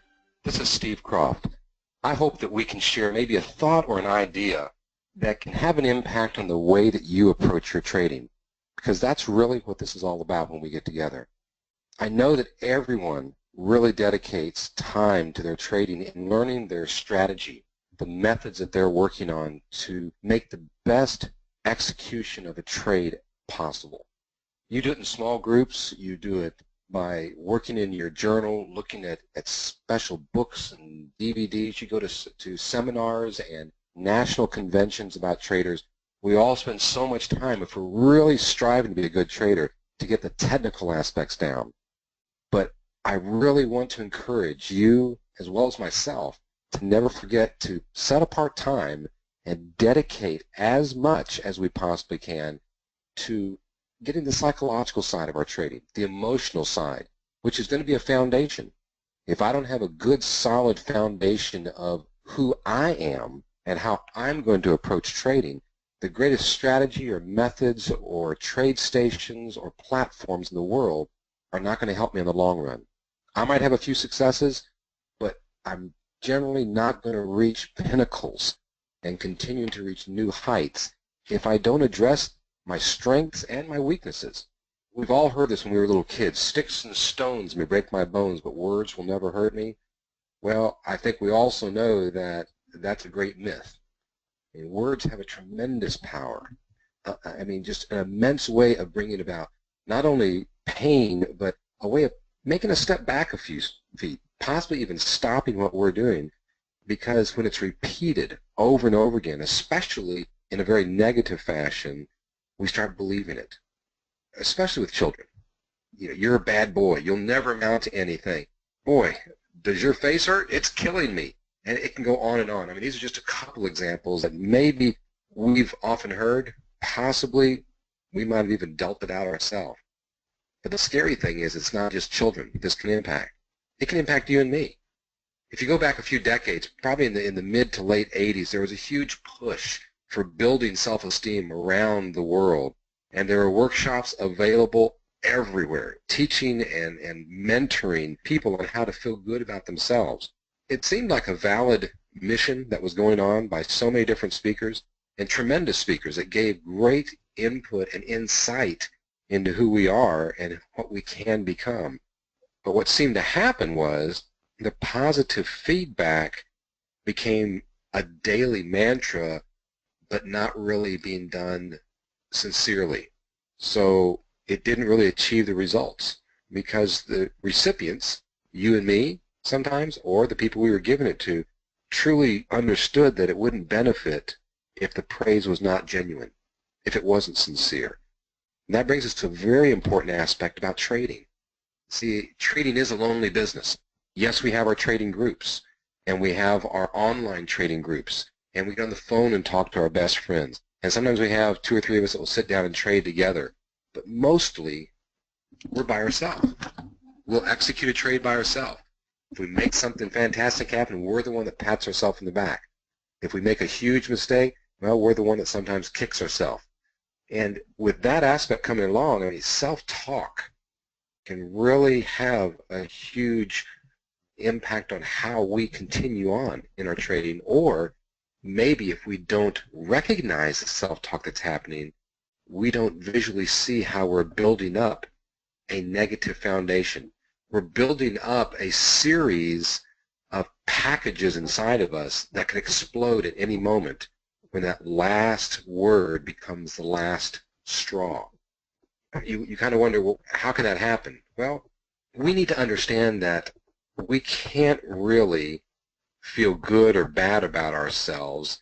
We can't really ruin our day or make our day exceptional with any self-talk without our own permission. We're the one that says, okay, I heard that, boy, I believe that, whether it was good or bad.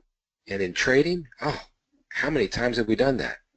What a stupid trade that was. I can't believe I'm so dumb to have done that. I should never have listened to my buddy. I should never have started using that strategy. Oh, I knew I should have gotten out earlier. I shouldn't have taken that many lots. How dumb can I be? I am absolutely a zero head. And it goes on and on and on and on. How many times have we said that? How many times have you punched almost the computer? How many times have you wanted to pick up the computer and throw it across the room? We're throwing so much at ourselves. After day in and day out of doing that, we start seeing that our trading gets worse and worse and worse. See, the self-talk does have an impact on how we feel about ourselves. Now, there's two words. There's self-esteem and there's self-worth. And sometimes people use this, synonymously, and it's not. See, self-esteem is having pride in yourself. Generally just feeling good about who you are. I don't know about you, but I've had some moments in my life when I wasn't really too proud of what I've said or maybe what I've done. And without question, I've had times when I didn't feel good about me. Well, this moment of lack of self-esteem could indicate that something's terribly wrong. Contrary to the education that's around us of self-esteem, nothing is wrong. The thing is, we're simply human. We're simply human. We do make mistakes. We're not perfect. And when you're trading, guess what? You are going to make mistakes. You're not going to make the perfect trade every time.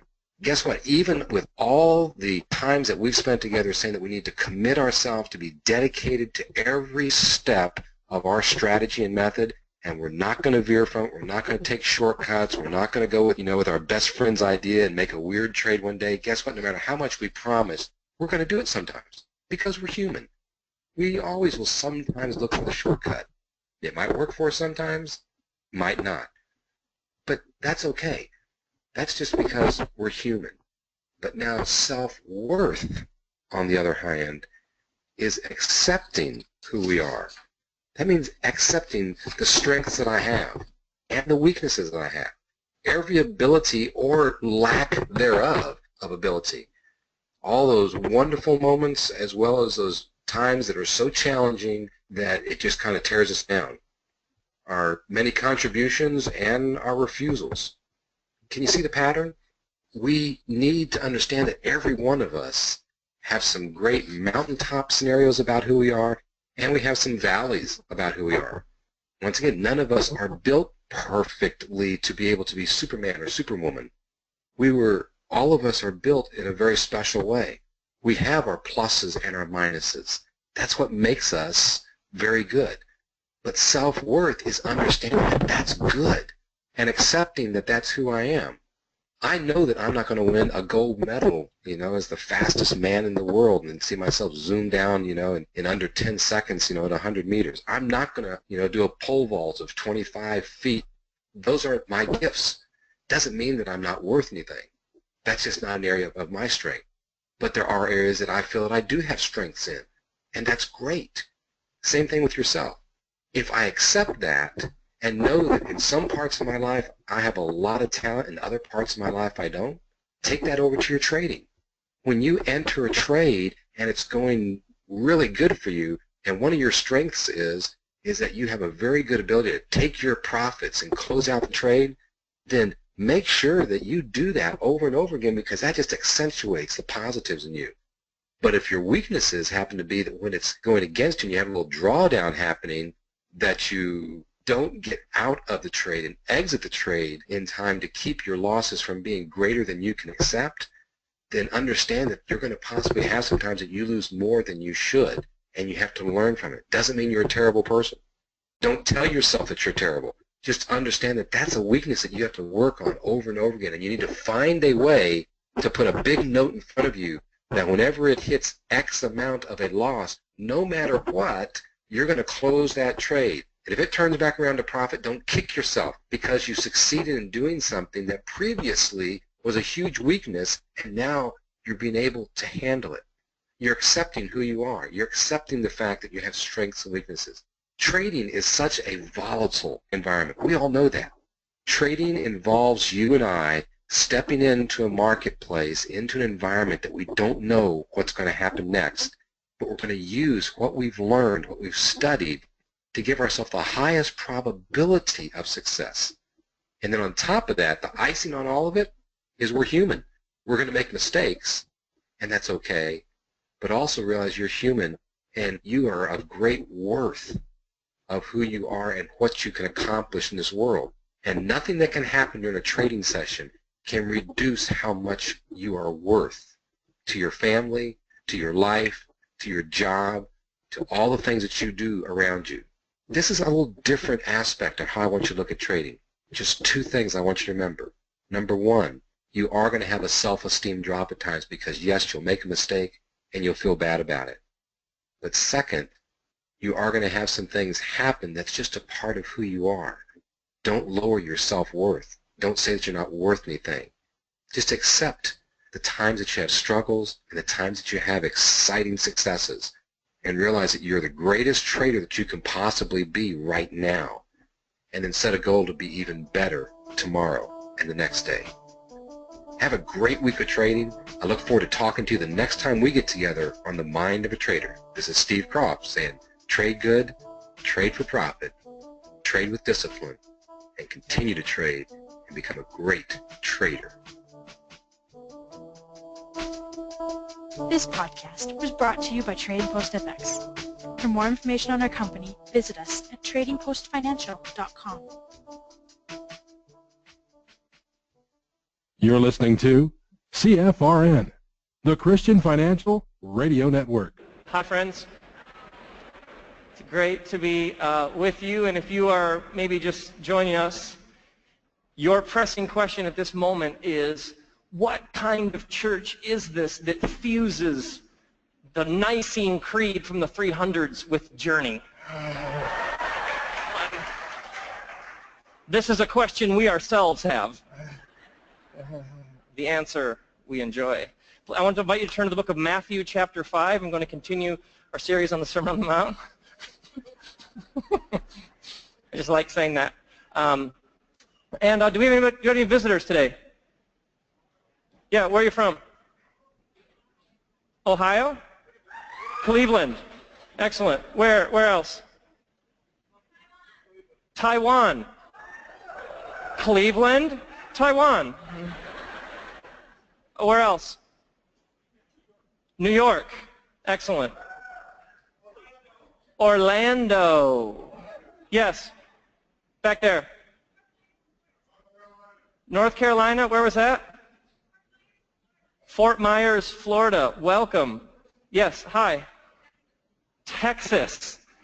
We embrace you with a large love. Yes. Where? England. Welcome. Oh, yeah, there you are. Yes, the vicar. Chris, stand up. We have a vicar from Reading with us in west of London. Please welcome and the whole family. Excellent. We got everything under the sun. Thank you, those of you who have traveled many miles. It affirms our belief that West Michigan is the cultural epicenter of the world. Or at least we like to think so in our little illusion that we've created. That brings us great joy. It's great to be with you, and a couple of things before we get into today's text. So we're today going to talk. I'm going to walk through a passage in the Sermon on the Mount where Jesus talks about oaths and vows, and then the following 2 Sundays Shane will be teaching, and then the following Sunday will be Sunday, August 22nd. Monday, August 23rd is my 40th birthday. So I asked if I could have the Sunday, the day before my 40th birthday, if I could have the whole time to talk about getting old.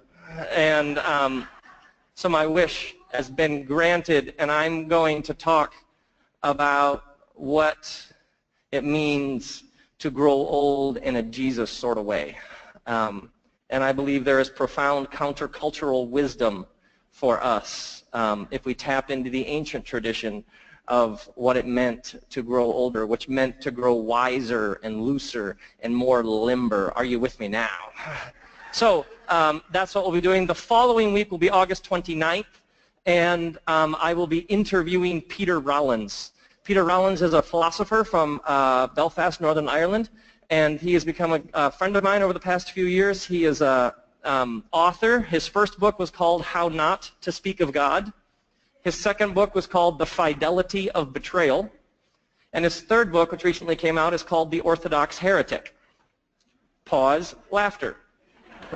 He's just an extraordinary person. And last year at a conference we did downtown at DeVos Hall, I interviewed him, which sort of was supposed to be an interview, but if you know Peter, it turned into this sort of raucous, unbelievable, I can't even really explain what it was for those of us who were there, but I thought, how could I have had this experience with him and not have you all meet him? So I'm going to interview him, which basically means unleash him, and we will see what happens. So that's a couple of things coming up in this next month. Now, today's passage comes from the book of Matthew.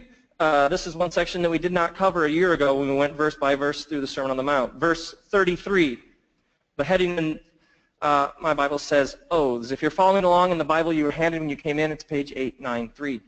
Again, you have heard that it was said long ago, do not break your oath, but fulfill to the Lord the vows you have made. But I tell you, do not swear an oath at all, either by heaven, for it is God's throne, or by the earth, for it is his footstool, or by Jerusalem, for it is the city of the great king. And do not swear by your head, for you cannot make even one hair white or black. All you need to say is simply yes or no. Anything beyond this comes from the evil one, or it could be translated, anything beyond this is simply evil. So today, I'd like to wrestle through what Jesus is saying here. Let me say a word of prayer, and then we'll get into it. God, we thank you that we could gather here today. We bring before you burdens, worries, tensions, anxieties, stresses, relationships, conflict, things that are heavy on our hearts. We ask you in this space to meet us. If we need to hear a fresh word that convicts us, we ask for it. A new word that comforts us, that inspires us, we ask for that. We thank you that we can gather in public like this, that we can sort through the words of Jesus, and we can continue to ask, what does the full, vibrant, overflowing sort of life that you insist is possible look like? In the name of the resurrected Christ, who is our center and our hope and our reality. Everybody said, amen. Now, if you study sort of what people have said for the past several thousand years about this statement Jesus makes about oaths, you will find two sort of main schools of thought. The first school of thought is that what Jesus is forbidding is any sort of oath or any sort of pledging or swearing of allegiance to anybody. Some say this has been called the most silent, dangerous command because it puts you at odds with any government or institution because you'll refuse to take any sort of oath. And so you have a long Christian tradition of refusal to take any sort of oath, and some even quote this from Jesus when he is on trial with the religious leaders. The high priest said to Jesus, I charge you under oath by the living God, tell us if you are the Messiah, the Son of God. Well, you have said so, Jesus replied. And so they point and say, see, Jesus refused to take an oath. Therefore, as Christians, we should never pledge allegiance or take any oath of any kind. And so you will find a large tradition of commentary along those lines. Secondly, is a whole nother way that this passage has been dealt with, understood, applied, and interpreted. And this gets at the sort of context that Jesus was speaking within. Notice that Jesus says, you have heard that it was said to the people long ago. Now, hopefully by now your first thought is he quoting somebody? What is he talking about? What is he saying that you have heard that it was said? What had people said? Do not break your oath, but fulfill it to the Lord, the vows you have made. What Jesus has done here is take a number of passages from the Torah, the first 5 books of the Bible, and essentially summarize them. Here's Exodus 20. You shall not misuse the name of the Lord your God. Leviticus 19. Do not swear falsely by my name. Then we have Numbers. When a man makes a vow to the Lord or takes an oath to obligate himself by pledge, he must not break his word, but must do everything he said. And then Deuteronomy. You shall not misuse the name of the Lord your God. So Jesus takes all of these teachings about how you should not misuse a name or go back on an oath, and he collapses them into one statement and says, you have heard, keep your oaths, but I tell you, do not swear an oath at all, either by heaven, for it is God's throne, or by the earth, or his footstool, or by Jerusalem. So, what had happened in those days is people would make grand pledges and oaths to God, and then they would be unable to fulfill their oath or vow, and so they would then say, well, I didn't really technically make the kind of vow that I am bound by, and so I think I can get out of it. I would call this the weasel factor. And so this ancient tradition of making vows to God was being abused in Jesus' name. show you an example of it from the words of Jesus. Please hold your place in Matthew 5. Go over to Matthew 23. Jesus gives a couple specific examples, and there are others we have from writings around the time of the New Testament that aren't a part of the New Testament. We see the same sort of thing verified. First off, Jesus is talking to religious leaders in Matthew 23, where there were extensive, detailed discussions and distinctions made about what kind of vow you actually had to fulfill and what kind of vow you could get out of because it had a loophole and it wasn't binding. Notice Matthew 23, verse 16. Woe to you, blind guides, you say, if anyone swears by the temple, it means nothing, but whoever swears by the gold of the temple, well, they're bound by that oath. You blind fools, which is greater, the gold or the temple that makes the gold sacred? Example number 2 he gives. You also say, if someone swears by the altar, it means nothing, but whoever swears by the gift on the altar